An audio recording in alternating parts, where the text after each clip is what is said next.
সুমন কথায় বলে না, ঘোড়া চড়িয়া মর্দ হাঁটিয়া চলিল, আমরা গাড়ি রেখে এখন হাঁটছি।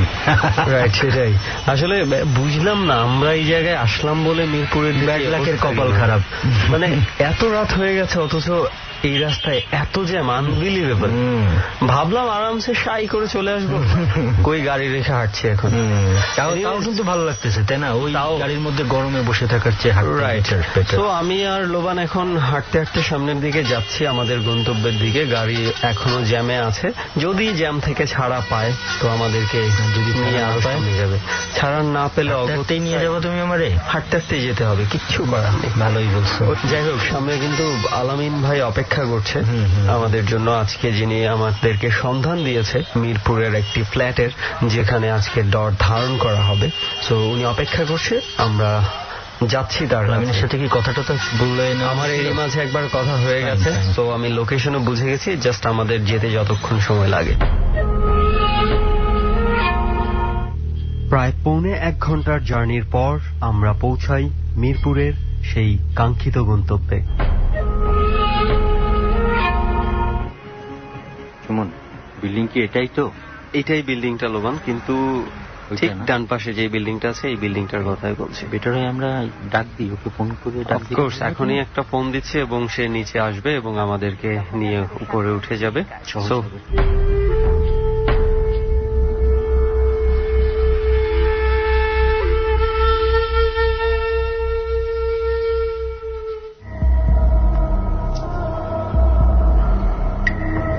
ফাইনালি পৌঁছে গেছি আমরা এবং ডরের মূল জার্নি শুরু হয়ে গেছে বলতে পারি। আর যে সুমন আছি এবং এই মুহূর্তে মিরপুরের একটি ফ্ল্যাটে।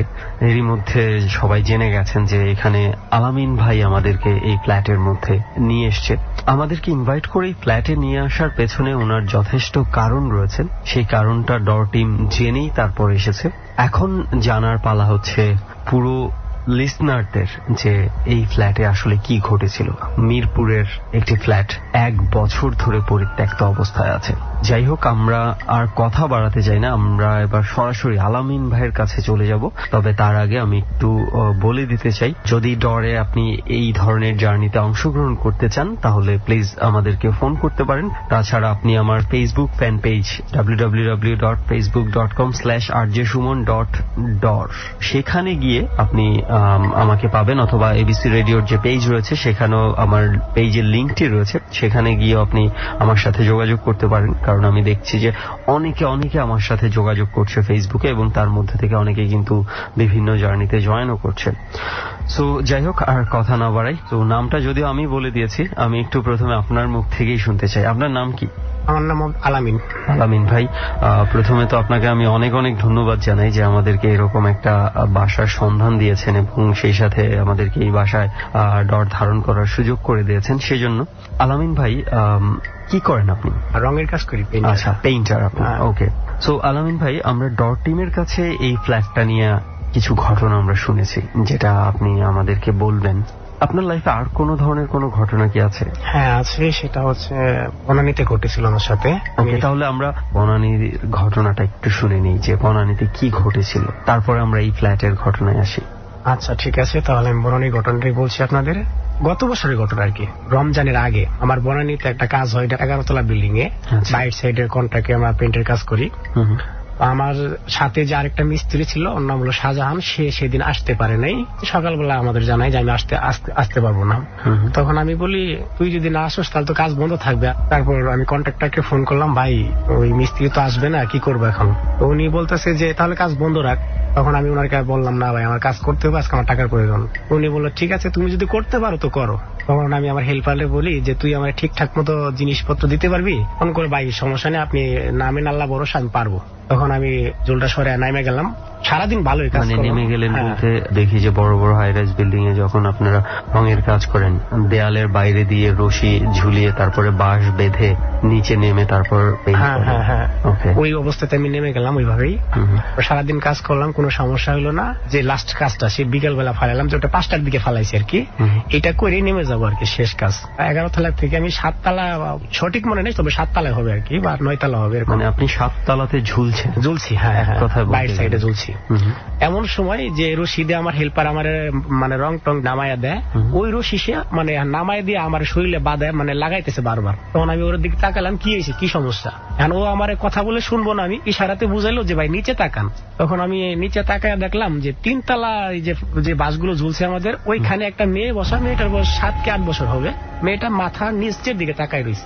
বিল্ডিংটা সবে মাত্র রং হচ্ছে, এই বিল্ডিং এ তো কোনো লোক নেই। আর পাশে যে বিল্ডিংটা ওটা মানে বাউন্ডারি করা, ওইখান থেকে এখানে কোনো লোক আসা সম্ভবই না, ওটা একটা গ্যাপ। এখন আমি ভাবতেছি এইটা আবার মানে মানুষ, ঠিক আছে ওর মানুষের মতো দেখা যেতেছে, হাত পা সবই দেখা যেতেছে, কিন্তু ওর ফেসটা দেখা যেতেছে না, ও মাথাটা নিচ দিক করে রাখছে। তখন আমি আমার হেল্পারে হাত দিয়ে ইশারা করলাম, তুই নেমে নামার কোনো চিন্তাই নাই। ও ভাবতেছে যে মানে ও পলাইবো কেমন এই চিন্তা করতেছে, ইচ্ছা করতেছে আমি খুব জোরে চিৎকার করি, কিন্তু চিৎকার করবো কিভাবে, আমার কথার কোনো আওয়াজই হচ্ছে না। আমি যেগুলো বলতেছি কোনো আওয়াজ মানে আমি নিজের কথা নিজেই শুনতে পাচ্ছি না। তখন আমি ভাবতেছি কি করতে পারি, আল্লাহ ডাকতেছি যা পারি আর কি, যেটুকু শিখছি দোয়া কালাম এগুলা পড়লাম, পড়ার পর হঠাৎ করে তাকাই দিই যে মেয়েটা নাই। মানে মেয়েটা নাই বলতে একদম না, বেনিশ নাই, ওইখানে বাসটা ক্লিয়ার নাই। আমি অথচ 3-4 বার তাকায় দেখছি মেয়েটা আছে। ও মাই গড, মানে আমি যতটুকু বুঝতে পারছি আপনাদের কাজের সিস্টেমে আমার মনে হয় নিচ থেকে ওইভাবে নামারও সুযোগ নেই। না না না, নিচে 3 তলা থেকে নিচ পর্যন্ত একদম দড়ি নিশ্চয়ই যায়নি, না ওখানে ঝুলানো থাকে। আর যদি কেউ নামতেও চেষ্টা করে তার অনেক সময় নিয়ে নামতে হবে, এমনকি কেউ উঠলে আমি বুঝবো যে আমার রশিতে কেউ উঠতেছে, টান পড়বে। হ্যাঁ টান পড়বে, বা আমি বুঝতে পারবো যে কেউ ধরছে আমার রশিতে। ও কখন উঠছে সেটাও বলতে পারবো না, আবার নাম চইলা যে গেছে তাও বলতে পারবো না। রশিটা একদম লড়েও নাই, কিচ্ছু না। সময়টা কখন বললেন? সন্ধ্যার আগে আগে, সন্ধ্যার আগে 6টা। এই সময়টাই আমরা বলছি যে যেই সময়টাতে কিছু নির্দিষ্ট প্রহর থাকে না, যে প্রহরগুলোতে প্যারানর্মাল বা অদ্ভুত জিনিসগুলা খুব বেশি তার অস্তিত্বটা জানান দেয়। হ্যাঁ, সো আমি জানি না এটা আসলে কি ছিল, আসলে ডেফিনেটলি এটা অদ্ভুত কিছু একটা ছিল। তারপরে এটা আসলো আমি বিল্ডিং ইঞ্জিনিয়ারের পরে জানাইছিলাম, পরে বিল্ডিং ইঞ্জিনিয়ার বললো আমি এই ব্যাপারে খুব একটা বলতে পারবো না, তবে দারোয়ান কিছু বলতে পারবো সম্ভবত।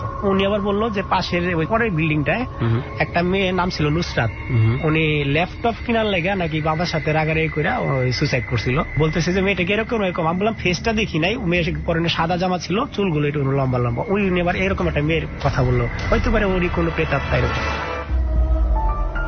জানি না আসলে এটা কি ছিল, মানে নিঃসন্দেহে এটা বলা যায় যে এটা অদ্ভুত কিছু একটা ছিল। আমরা লজিক মেলাতে পারছি না কোথা থেকে আসলো আর কোথা থেকে গেল। তো যাই হোক, এটা হচ্ছে যে আপনার একটা ঘটনা যেটা প্রথমে শেয়ার করলেন। এবার একটু এই বাসাটায় আমাদেরকে কেন নিয়ে আসছেন, আমরা একটু এই ঘটনাটা শুনতে চাই। হ্যাঁ, এই বাসার একটা ঘটনা আছে, সেটা প্রায় এলাকার লোকেই সবাই জানে, প্রায় যারা মানে আগে থেকে থাকে এলাকায় ওরা সবাই জানে। এবং আপনি যেটা বলেছেন বাসাটা 1 বছর ধরে বন্ধ, এবং আমরাও দেখতে পাচ্ছি, এটা বোঝা যায় যে একটা বাসা অনেকদিন যদি বন্ধ থাকে এটা বোঝা যায়। আপনি রাস্তা থেকে তাকাইলেও দেখতে পারবেন যে বারান্দাগুলো মাকড়সার আশ পড়ে গেছে। ওকে, আমরা ঘটনাটা শুনি যে কি ঘটছিল, কেন 1 বছর ধরে এটা পড়ে আছে। 1 বছর আগে এই বাসায় একটা ফ্যামিলি আসছিল, ওনারা মানে জামাই বউ 2 জন ছিল, একটা মেয়ে ছিল। জামাই বউ 2 জনে জব করতো, একটা মেয়ে ছিল, উনি 8ম শ্রেণীতে পড়তো। একদিন হঠাৎ কইরা যে কোনো কারণবশত এই মেয়েটা সুসাইড করে বাসায়। সুসাইড করার পর আরেকটা ফ্যামিলি 1 মাস পরে এই বাসাতে আসে। এদেরও ঠিক ওই রকমই, মানে এরাও 2 জনই ছিল। ওই ফ্যামিলিটা কি তাদের মেয়ে সুইসাইড করার পর চলে যায়? হ্যাঁ, ওরা একদম দেশে চলে যায়, শুনছি যে গ্রামে চলে যায়, আর ঢাকাতে থাকে না ওরা। আর 1 মাস পরে আরেকটা ফ্যামিলি আসে, ওরাও জামাই বউ একটা মেয়ে। ওই মেয়েটার বয়স সম্ভবত ওই রকমই হবে, 9-10 এরকম বয়স হবে।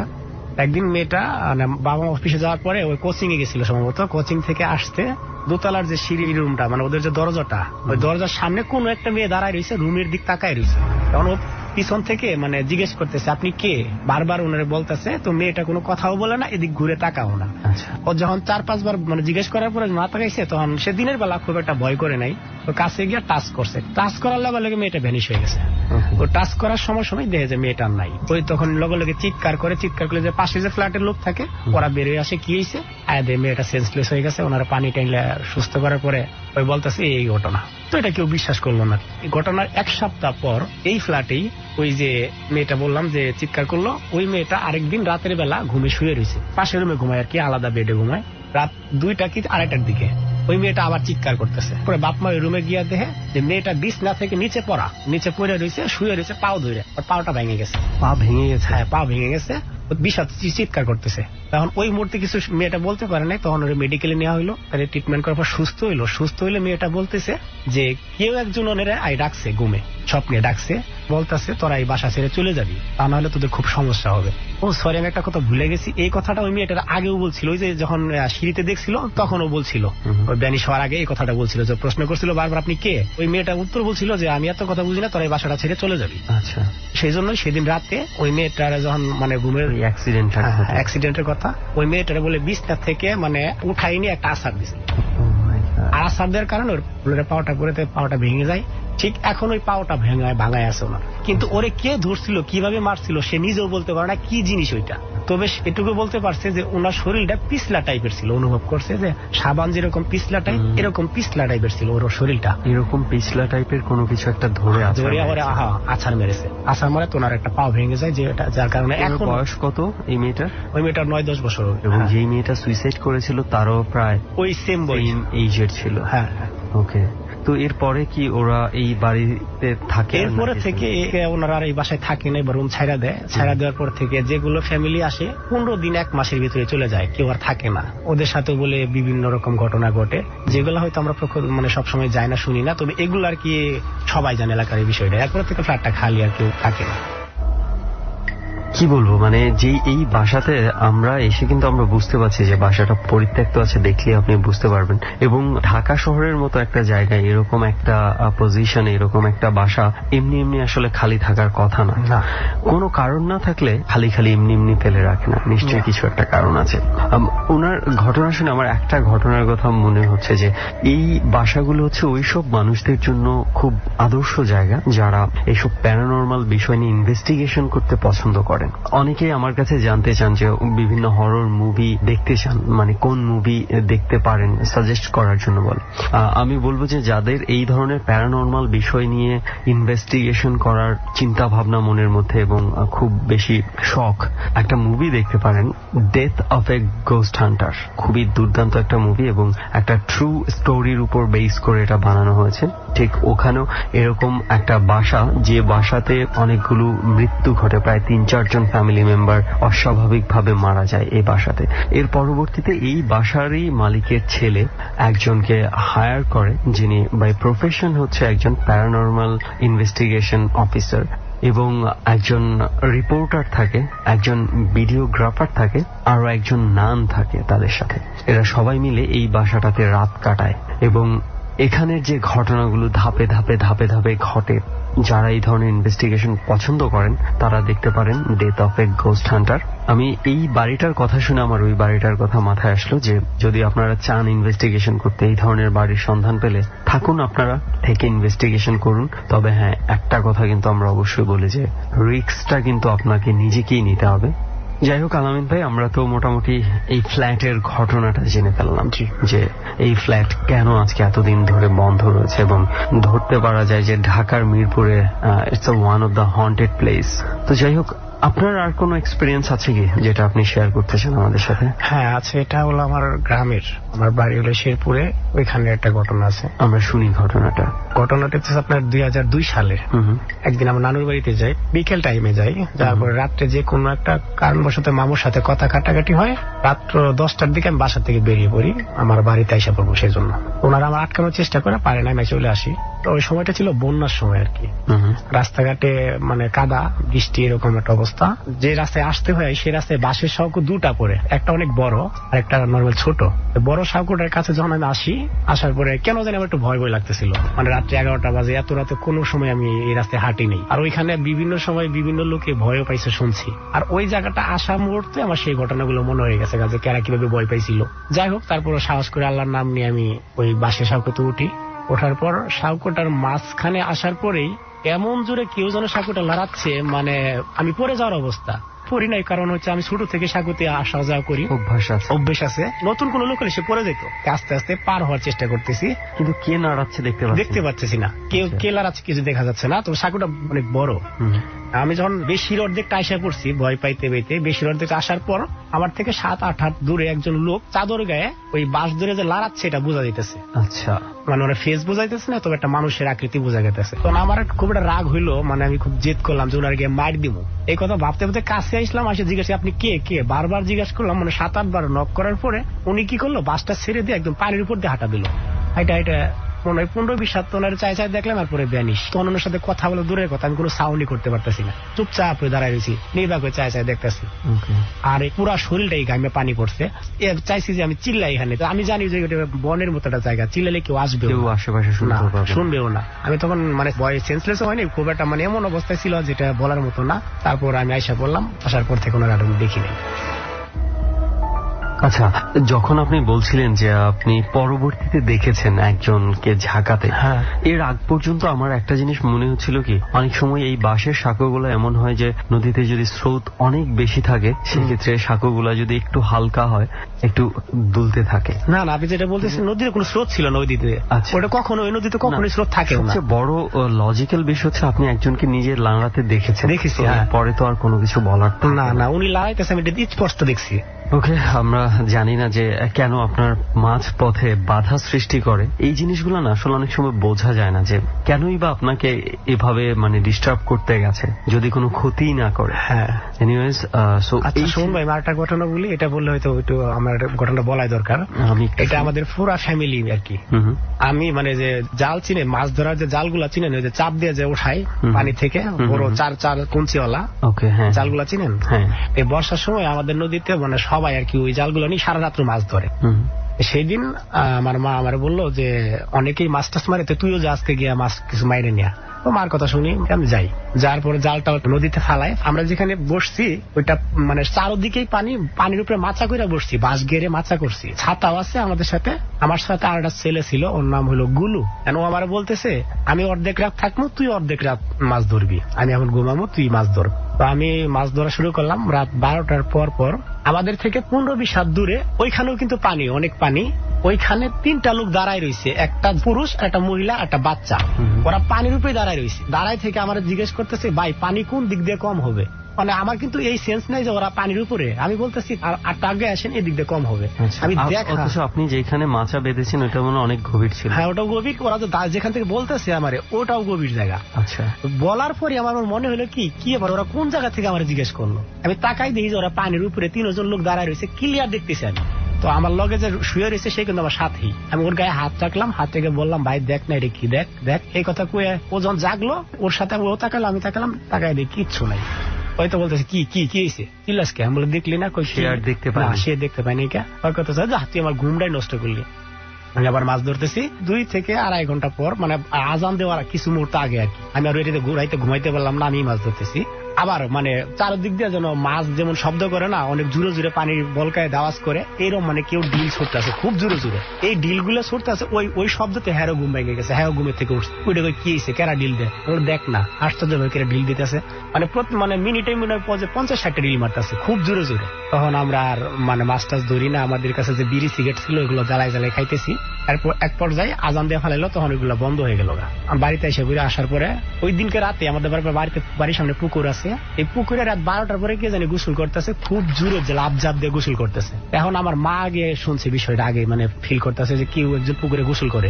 মা ভাবলো যে এত রাতে কে গোসল করবে। সে গেল পুকুরের কাছে গিয়ে দেখে যে পানিও লড়ে না, কোনো আওয়াজও নাই, পানিও লড়ে না পুকুরের। অথচ ঘর থেকে মা শুনছে যে কেউ একজন ঝাঁপ দিয়ে গোসল করতেছে। অথচ মা গিয়ে দেখলো পুকুরের পানিও লড়ে না। উনি আবার শুইছে। 10 মিনিট পর থেকে আবার শুরু, ওই আগের মতো কেউ যেন লাভ দিয়ে নাইমে গোসল করতেছে, যে আমরা যেমন কাশি না এরকম একটা আওয়াজও করতেছে। তখন মা আবার আব্বারে ডাকছে, সবাই ডাকছে, ডেকে বিষয়টা মানে জানার জন্য। আমরা সবাই উঠে শুনতেছি, কেউ একজন গোসল করতেছে ঘর থেকে শুনতেছি, মানে জাপ দিয়ে সাঁতরাইতেছে আর কি। তারপর আমরা সবাই আবার গেলাম, গিয়ে দিই পুকুরের পানিও লড়ে না, ওই আগের মতো সেম একই কাহিনী। এটা পুরো 1 সপ্তাহ চলে। বাড়িতে যখন ঘুম মানে সবাই নষ্ট হওয়ার পথে, তখন আমরা কবিরাজকে ডাকি। তখন কবিরাজ এসে বললো, আচ্ছা ঠিক আছে, এটা আমার একদিন দেখতে হবে, এই বাসায় আমার থাকতে হইবে একদিন। পরে উনি আমার সাথে, আমার যে রুমটা পুকুরের পাশেই, উনি ওইখানে থাকেন আমাদের সাথে। রাতে 12টা কি 12:30টার দিকে উনি উইটা বাইরে যায়। যখন আওয়াজটা শুরু হয় তখন উইটা বাইরে যায়। আমরা মানে স্পষ্ট সবাই শুনছি ঘরে থেকে, উনি ওনার সাথে কথা বলতেছে, কবিরাজ। হ্যাঁ, উনি কোন একজন লোকের সাথে কথা বলতেছে। অথচ উনি কিন্তু একা করতে পারিয়েছেন। ওনার কথাটা মানুষের মতো ক্লিয়ারই শোনা যাচ্ছে, যে ও নিজের কথাটা বলতেছে, যার সাথে বলতেছে কথাটা, ওনার কথাটা ক্লিয়ার বোঝা যাচ্ছে না। কিন্তু শব্দ হ্যাঁ শুনতে শব্দ পাচ্ছেন? শোনা যাচ্ছে, কিন্তু আচ্ছা। কথা কি উনি কি বলছে এটা বোঝা যাচ্ছে না। তারপর মনে হয় আধা ঘন্টা বা 20 মিনিট পর উনি ফিরে আসলো। আসার পরে বলতেছে ওই ছেলেটা আমার সাথে বেয়াদবি করছে, মানে আমার নাম বলতেছে, তুমি আমার সাথে বেয়াদবি করতেছে, পরে আমি এই বাসা থেকে নিয়ে যাব। আচ্ছা, কবিরাজ না করতে কোনোভাবে সম্ভব না, ওরা তো বাঁচার জন্য আমার নিয়ে আসছে, তুই এর বিনিময়ে কি চাস? তো উনি বলতেছে আমি এর বিনিময়ে যে কোনো একটা ক্ষতিপূরণ দিতে হবো। আমার কি ক্ষতিপূরণ? যে আমার যে কোনো একটা খাসি দিতে হবো। তারপর আপনারা ওইটা ফলো করেছেন? ওটা ফলো করে ওনারা খাসি দেই, দেওয়ার পরে কবিরাজে বাড়িটাকে বন্ধ করে দেওয়া যায়। এরপর থেকে আজ পর্যন্ত আমাদের পুকুরে কোনো সমস্যা হয়নি বা আমাদের আর সমস্যা। আমি একটা জিনিস আমি খেয়াল করলাম, আপনার পুরো ঘটনা শুনে আমার যেটা মনে হলো যে আমি জানি না আপনার রাশি কি বা কোন ধরনের, কিন্তু আপনার মনে হয় এই ধরনের কোনো কিছু একটা হতে পারে যে রাশিগুলো এই ধরনের জিনিসকে খুব বেশি আকর্ষণ করে এবং এই রাশির মানুষরা মানে দেখতে পায় এই ধরনের অদ্ভুত জিনিসগুলো। কারণ আপনাকে আমি যে 2-3টা ঘটনা শুনেছি, আপনি প্রত্যেকটা জায়গায় অদ্ভুত অদ্ভুত জিনিস আপনি খেয়াল করেছেন যেটা আপনাকে দেখা দিয়েছে। ভবিষ্যতে আপনার অনেক সাবধান থাকাটা অনেক জরুরি মনে হয়। হ্যাঁ আমি এরকমই থাকি। ওকে, অনেক ধন্যবাদ আলামিন ভাই আপনাকে। আপনাকে ধন্যবাদ সুমন ভাই আমাকে সুযোগ দেওয়ার জন্য। মানে ভয়। এই মুহূর্তে সুমনের সাথে যেই অতিথি আছে আমরা তার পরিচয়টা জানি। একটু আপনার নামটা জানতে চাই, কি করেন আপনি, কোথায় থাকেন? আমি জান্নাতুল ফেরদৌস অনু, আমি জব করি। থাকেন কোথায়? উত্তরবাটা পূর্বাঞ্চল।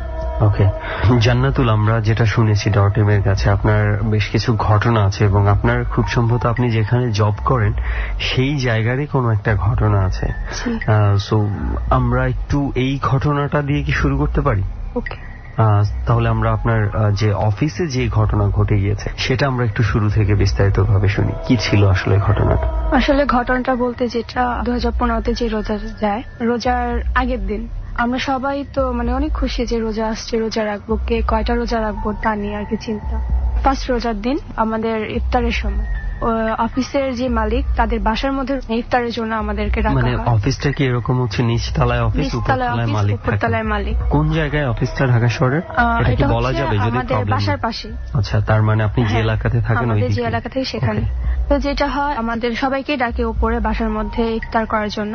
তো আমরা 3টা মেয়ে আর কি লজ্জা পাই সবার সামনে খেতে আর কি। তা আমি বলি যে না, আমরা উপরে যাব না, আমরা নিচে ইফতারটা করি। সে কথা অনুযায়ী আমাদেরকে নিচে ইফতার দেওয়া হয়। আমরা গল্প করতেছি, ইফতার করতেছি। তো আমাদের অফিসটা এরকম কি যে 4টা রুম, আমাদের রুমটা মিলে 5টা রুম।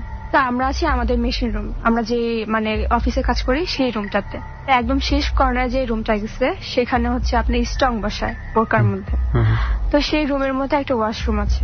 হঠাৎ আমি শুনতেছি যে ওই ওয়াশরুম থেকে পানি পড়ার শব্দ আসতেছে। কিরকম পানি পড়ার শব্দ? মানে টক টক করে কল ছাড়লে যে পানিটা পড়ে, মানে জোরে অবভিয়াসলি যে পানিটা পড়ে সেটা। তো আমি আমার ফ্রেন্ডকে বলতেছি যে ওর নাম হচ্ছে লিমা, যে লিমা পাশের রুমে কেউ আছে কিনা। তো বলতেছি যে না, পাশের রুমে তো কেউ নাই, আমরা 3জনই তো আছি। তাই বলতেছি পাশের রুম থেকে মনে হয় যে কেউ কলটা ছেড়ে গেছে। তো এখান থেকে একজন উঠে গিয়ে কলটা বন্ধ করে দিয়ে আসে। যখন বন্ধ করতে গেছে কলটা, একজন উঠে গেল আপনাদের কাছ থেকে, উনি যে কি দেখেছে যে পুরো কল ছেড়ে দেওয়া? না, উনি গিয়ে দেখে যে কলটা বন্ধ, কিন্তু কলটা বন্ধ করার পর যে পানিটুকু পড়ে আর কি সেই পানিটা পড়তেছে। কিন্তু আপনারা যখন বসেছিলেন, বসে শুনছিলেন, তখন কি জোরে পানি পড়ার শব্দ? জোরে পানি পড়তেছে। হ্যাঁ, ও তো গিয়ে দেখে কল বন্ধ, কিন্তু পানি পড়তেছে, মেঝেতে পানি পড়া। মানে মনে হলো যে সদ্য কেউ মাত্র কলটা বন্ধ করে গেছে। কলটা বন্ধ করে আশা বলতেছে যে জানাতি অবস্থা, ওইখানে তো কেউ নেই, কিন্তু কল থেকে পানি পড়তেছে আর মেঝেতে পানি পড়া। হতে পারে কলের কোনো প্রবলেম হতে পারে, একটা সামথিং বিষয় ধরে নিচ্ছি। তো আবারও আমরা ইফতারের ভিতরে মনোযোগ দিলাম। তো হঠাৎ আবার সে একই ভাবে পানি পড়ার শব্দ হচ্ছে। তো আমরা ভয় পেয়ে যাই যে এটা কি হইতেছে, একবার তো পানি পড়লো, গিয়ে দেখলাম কেউ নেই, এখন আবার কি। 3জনই উঠে গেলাম, উঠে 3জনই সাহস করে গিয়ে দেখি যে না, ওইখানে কেউই নেই, কিন্তু কল বন্ধ, কল থেকে পানি পড়তেছে টুপটাপ করে, 1 ফোঁটা 2 ফোঁটা, মেঝেতে পানি পড়া। তখন আমরা দৌড় দিয়ে সবাই উপরে চলে যাই। ওঠার সময় বলতেছি যে এটা কাউকে বলা দরকার নাই, কেউ বিশ্বাস নাও করতে পারে, তো এমনও হইতে পারে যে কলের কোনো সমস্যা হতে পারে, তো এটা এমনি চাপা দিয়ে রাখ। তারপর উপরে গিয়ে সবার গল্প হাসি আনন্দে আমরাও আর কি ব্যাপারটা ভুলে গেলাম, যার যার মতো ইফতার করে নামাজ পড়ে তো নিচে আবার চলে আসলাম কাজ করার জন্য। 8টা বাজে আমাদের ছুটি হয়ে গেছে, আমরা যার যার বাসায় চলে আসি। পরের দিন দ্বিতীয় দিন যেটা হয়, আবারও সেই একই ভাবে সারাদিন কাজ গেল। 1টার দিকে যেটা হয়, আমার পিছনে একজন কাজ করে, ওর নাম হচ্ছে সাম্মি। আমার অফিসের লোকেশনটা একটু বলে আপনাকে। অফিসের সামনে হচ্ছে একটা গেট, মানে সেটা হচ্ছে প্রবেশ পথ। আচ্ছা। আর অফিসের সামনে যেটা সেটা হচ্ছে মানে বাতাস আসার জন্য বিশাল করে একটা গেট দেওয়া, এটা খোলা থাকে, মানে দুইটা দরজায় খোলা। ও পিছন থেকে যেটা দেখতেছে ঘড়িটা একবার ডান দিকে লড়তেছে একবার বাম দিকে লড়তেছে। ঘড়ি বলতে মানে দেয়াল ঘড়ি? দেয়াল ঘড়ি। পুরো ঘড়ি নড়তেছে মানে এরকম করে একবার লড়তেছে, বাতাসে যেভাবে দুলে। তো ও অনেকক্ষণ যাবত তাকায় আছে। তা আমি হঠাৎ বলতেছি, আমি তোমার কাজের খবর কি, কাজ কতটুকু হয়েছে, মেশিন চালাচ্ছ না কেন? কোনো কথা বলে না। তা আমি 2-3 বার বলার পর আমি ওদিকে ফেরার পর দেখি ও এক ধ্যানে ঘড়ির দিকে তাকায়, ধাক্কা দিচ্ছেন কি রে সামি, তো এইভাবে কি দেখতেছিস? ও আমাকে বলতেছে, জানাত আপু দেখো ঘড়িটা না কেমন করে যেন দুলতেছে। পরে আমি তাকায় দেখি না, ঘড়ি তো ঘড়ির মতোই আছে। আমাকে ঘড়ি দুলবে কেন? তো ওনা কান্না করে দিচ্ছে এক পর্যায়ে, মানে দুষ্টামি করতে করতে কান্না করে দিচ্ছে, বলে তুমি আমার কথা বিশ্বাস করো না, আমি একটু আগে দেখলাম ঘড়িটা দুলতেছে। পরে আমি ওকে দুলতেই পারি স্বাভাবিক, যেহেতু দুইটা দরজাই খোলা, বাতাসেও দুলতে পারে। পরে আমি ওকে যাই হোক সান্ত্বনা দিয়ে বসে রাখলাম। তারপর যেটা হয়, ইফতারের সময় আসে। ইফতারের সময় আমরা আবার সে 3 জনই বসে থাকি। আমি জানালার কাছে বসি, থাই ডোর আছে আমাদের জানালাটা। তো আমি জানালা দিয়ে যেতে দেখি আর কি, যে আমি যেই রুমটার কথা বললাম যে ওয়াশরুম, ওই রুম থেকে আমাদের কাটিং রুম যেটা বলে, সেই রুমের মধ্যে চুলের গোছা, আপনি মেঝেতে যদি একটা কাপড় টেনে যদি নিয়ে যান, যেভাবে টানে যেতে যায় না ছেঁচিয়ে, তো ওরকম ভাবে যাচ্ছে আর কি, অল্প চুলের গোছা যাচ্ছে ওভাবে। হ্যাঁ, মানে অল্প কিছু চুল আর কি, বড় বড় কালো কুচকুচে একদম। তো আমি একদম চিৎকার মারি একটা। তো ও বলতেছে কি হয়েছে কি হয়েছে, আমি বলতেছি তোমরা কিছু দেখছো নাকি? পরে বলতেছে কি দেখবো, আমরা তো ইফতার করতে এসেছি, গল্প করতে এসেছি, আমাকে এখানে আমি এই জিনিসটা দেখবো। তো ওরা 2 জনই ভয় পেয়ে যায়। আমাকে ভয় পাওয়ার কোনো কারণ নাই। তখন চুলের গোছাটা কোথায় গেল? ভ্যানিশ হয়ে গেছে। তখন আমি যখন দেখছি তখন তো আমি চিৎকার মারছি, চিৎকার মারার সাথে সাথে ওরা যখন পিছনে তখন কিছুই দেখিনি।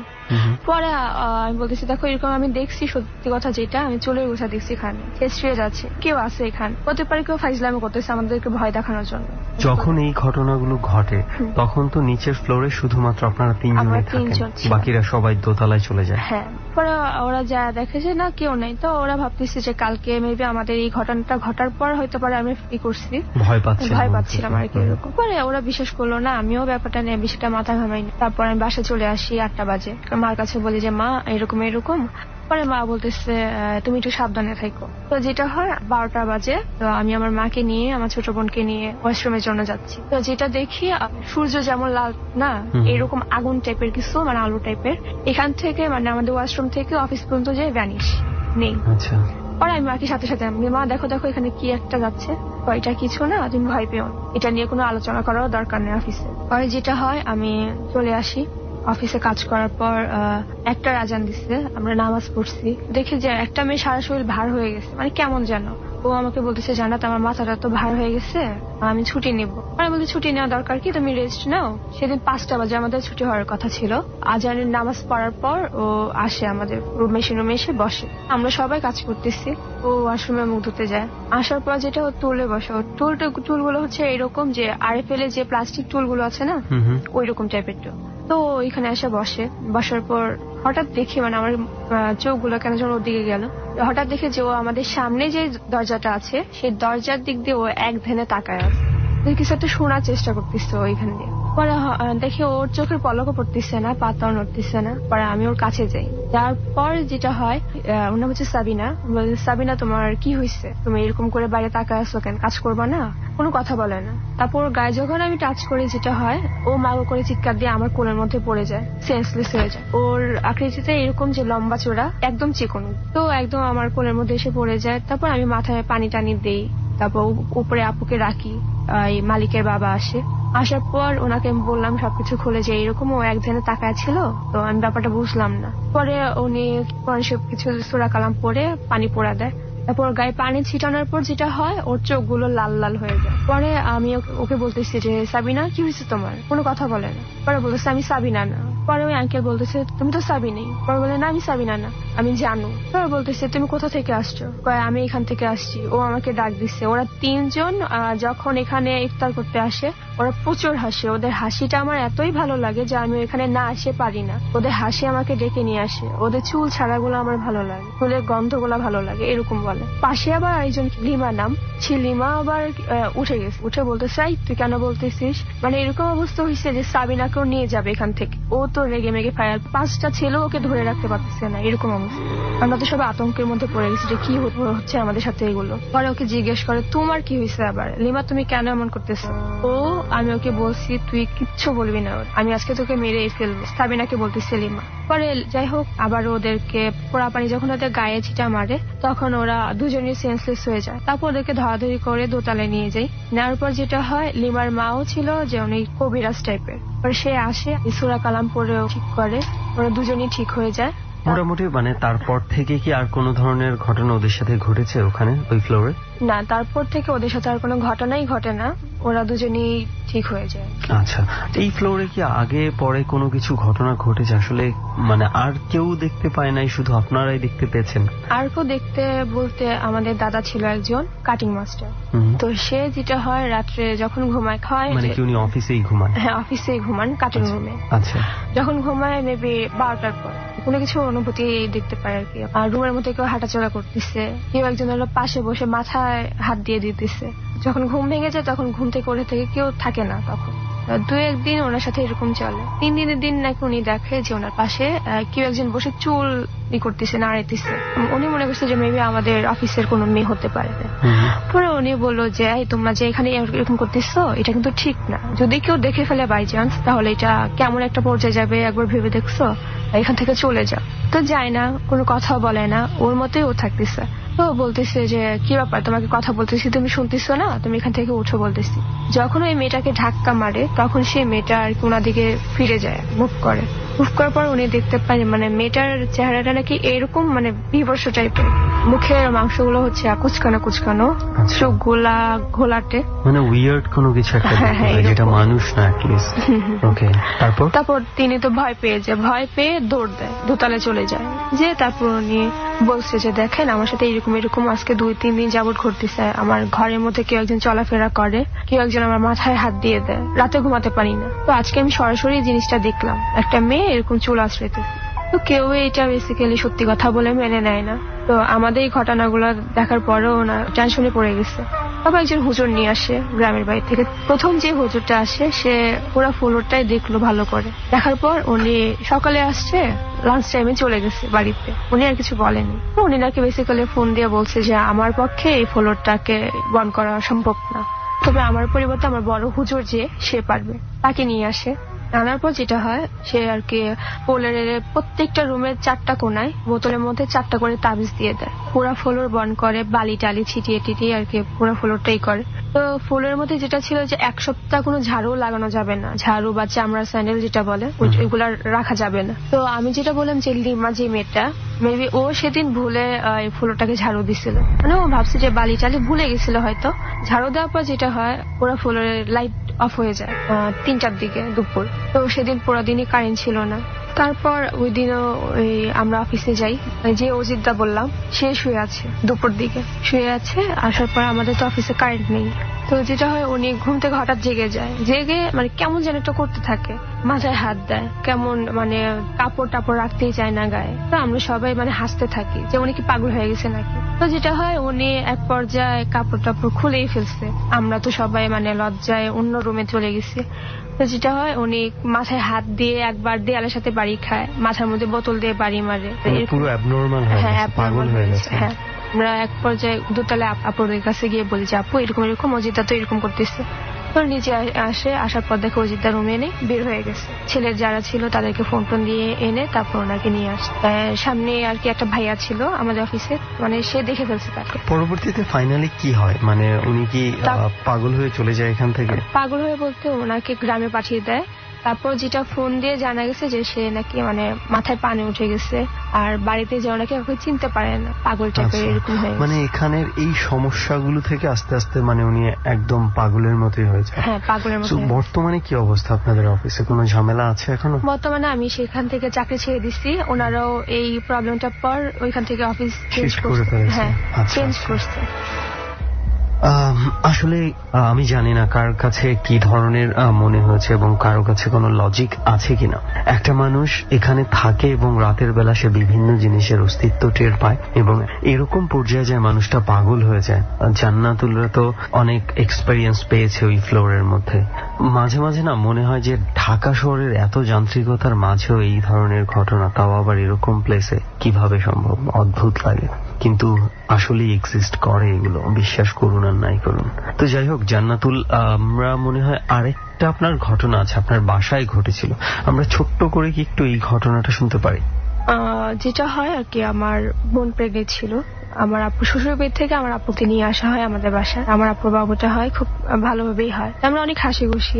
তো যেদিন হয় তার 1 সপ্তাহ পর যেটা হয়, আমার বড় আপু পরে শুয়ে বাবুর জন্য, আমরা শুতে পারি না উপরে, তো ফ্লোরিং করে আমরা নিচে শুয়েছি। আমার বাবা মা পরের রুমে, আমি ডান কাতে ছিলাম। ডান কাত থেকে হঠাৎ কেন যেন আমার মাঝরাতে মনে হলো যে আমার ঘাড়ে, বাম পাশে ঘাড়ে কিছু একটা আছে। তো আমি হাত দিয়ে আর কি ডলা দিই, দেখি কিছুই নেই। তারপর একটু পরে আমি ডান কাত থেকে যখন বাম কাতে ফিরবো, তখন যেটা দেখি ব্ল্যাক শ্যাডোর মতো কিছু একটা বসে আমার দিকে তাকিয়ে আছে, লাল লাল চোখ করে, মানে খুব রাগী, মনে হয় যে আমি তার কোনো ক্ষতি করে ফেলছি এরকম। তো আমি একটা চিৎকার মেরে আবার কাঁথামড়ি দিয়ে ফেলি।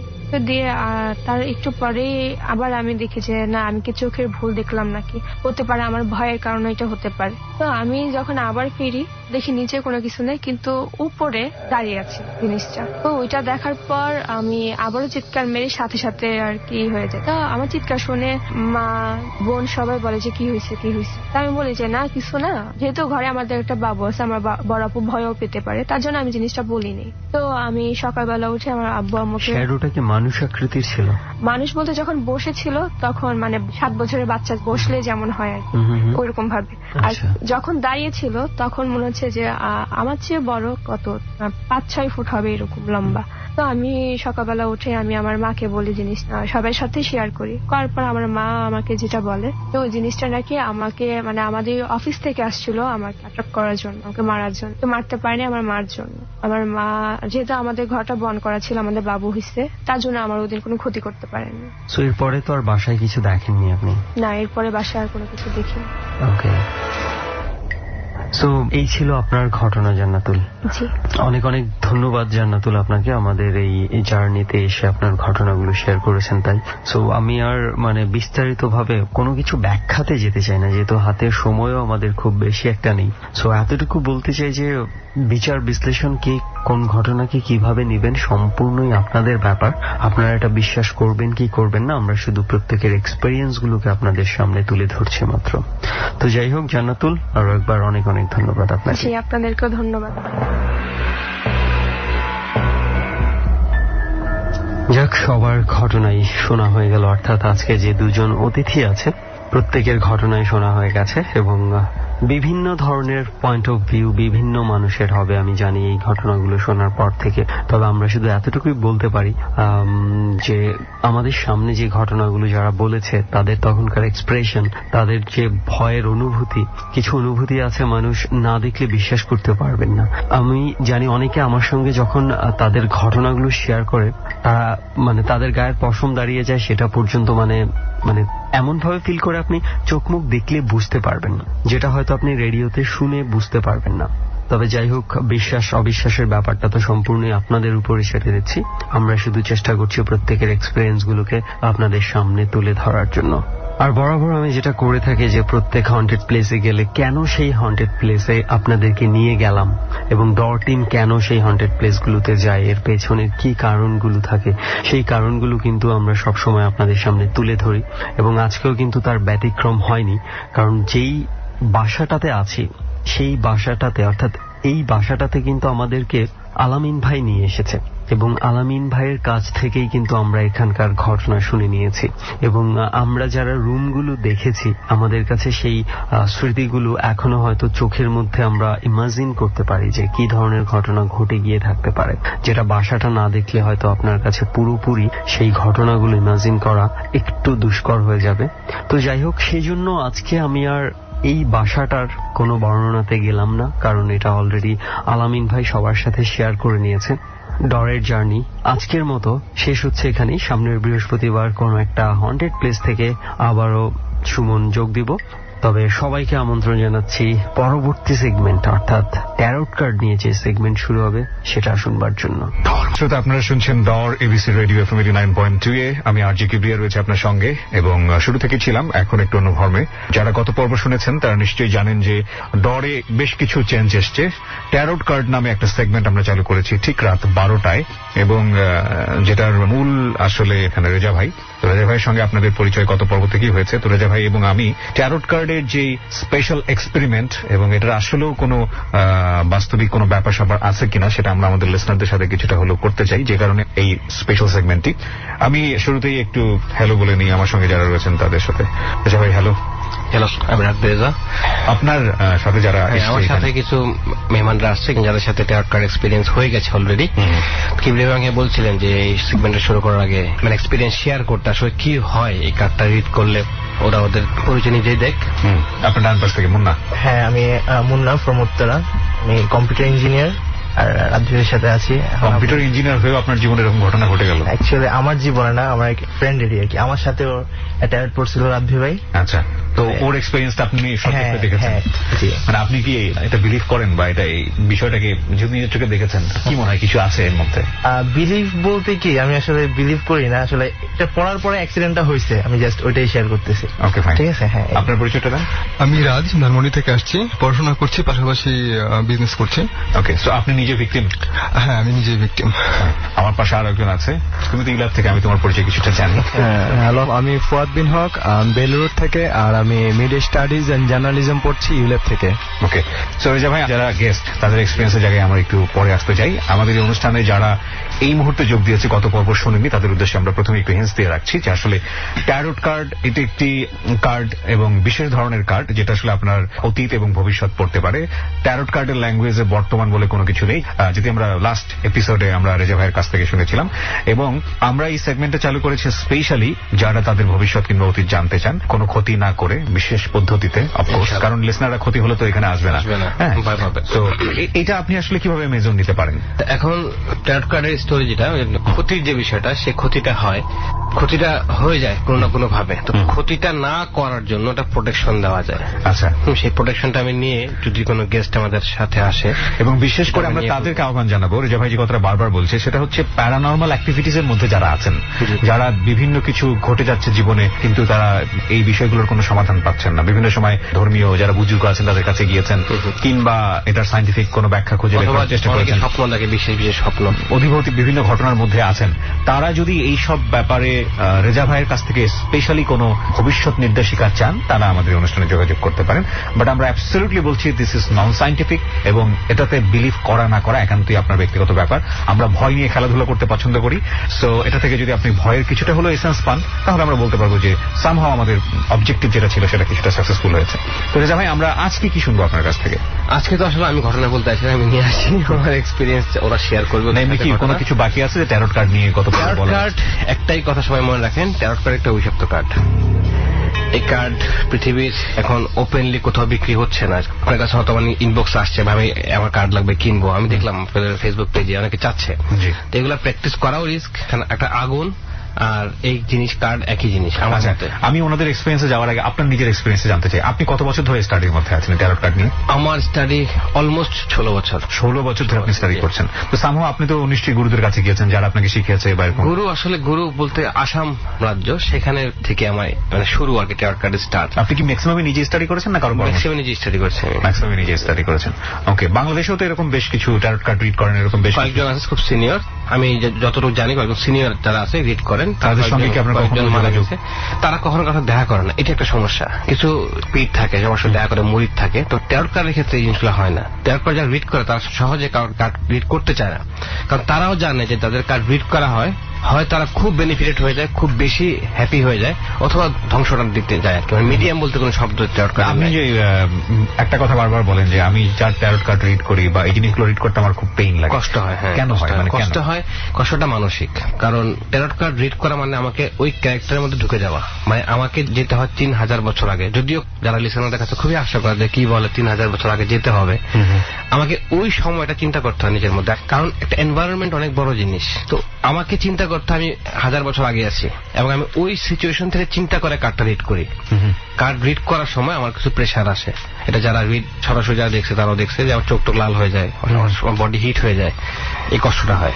ওকে, সো লিসনারদেরকে আমরা দুইভাবে ওয়েলকাম করছি আমাদের এই অনুষ্ঠানে। একটা হচ্ছে আপনি সরাসরি আমাদের এই যে আড্ডা, এই আড্ডাতে বসে আপনি আপনার অতীত এবং ভবিষ্যৎ নিয়ে আপনি কথা বলতে পারেন, এবং যদি আপনি মনে করেন যে আপনি অনুষ্ঠানে অংশগ্রহণ করবেন, আপনার যতদূর সম্ভব as according to language of Reza ভাই, যে ক্ষতি না করে আপনার সম্পর্কে কিছুটা হলেও, যারা প্যারানর্মাল অ্যাক্টিভিটির মধ্যে আছেন তাদেরকে কিছুটা হলেও ভবিষ্যৎ সম্পর্কে ধারণা দেয়া। আর যারা মনে করেন যে না এখানে আসতে চান না, আপনারা ফোনের মাধ্যমে আমাদের সঙ্গে কথা বলতে চান, সেটাও সম্ভব। আপনারা শুধু ফোন নাম্বারটি দিয়ে দিবেন, আর রেজা ভাই যেটা বলছে সেটা আসলে কতটুকু সত্য সেটা আপনারা ফোনের মাধ্যমে কথা বলে যাচাই করে দেখতে পারেন, এবং এই সার্ভিসটি আমরা সম্পূর্ণ বিনামূল্যে দিচ্ছি। ডোন্ট টেক ইট মানে সিরিয়াসলি, লাইফ ইজ ফান। ওকে, আমরা তাহলে সিরিয়াসলি আপনি যাদেরকে নিয়ে আসছেন তাদের এক্সপিরিয়েন্সের জায়গাতে টুকটাক যাই।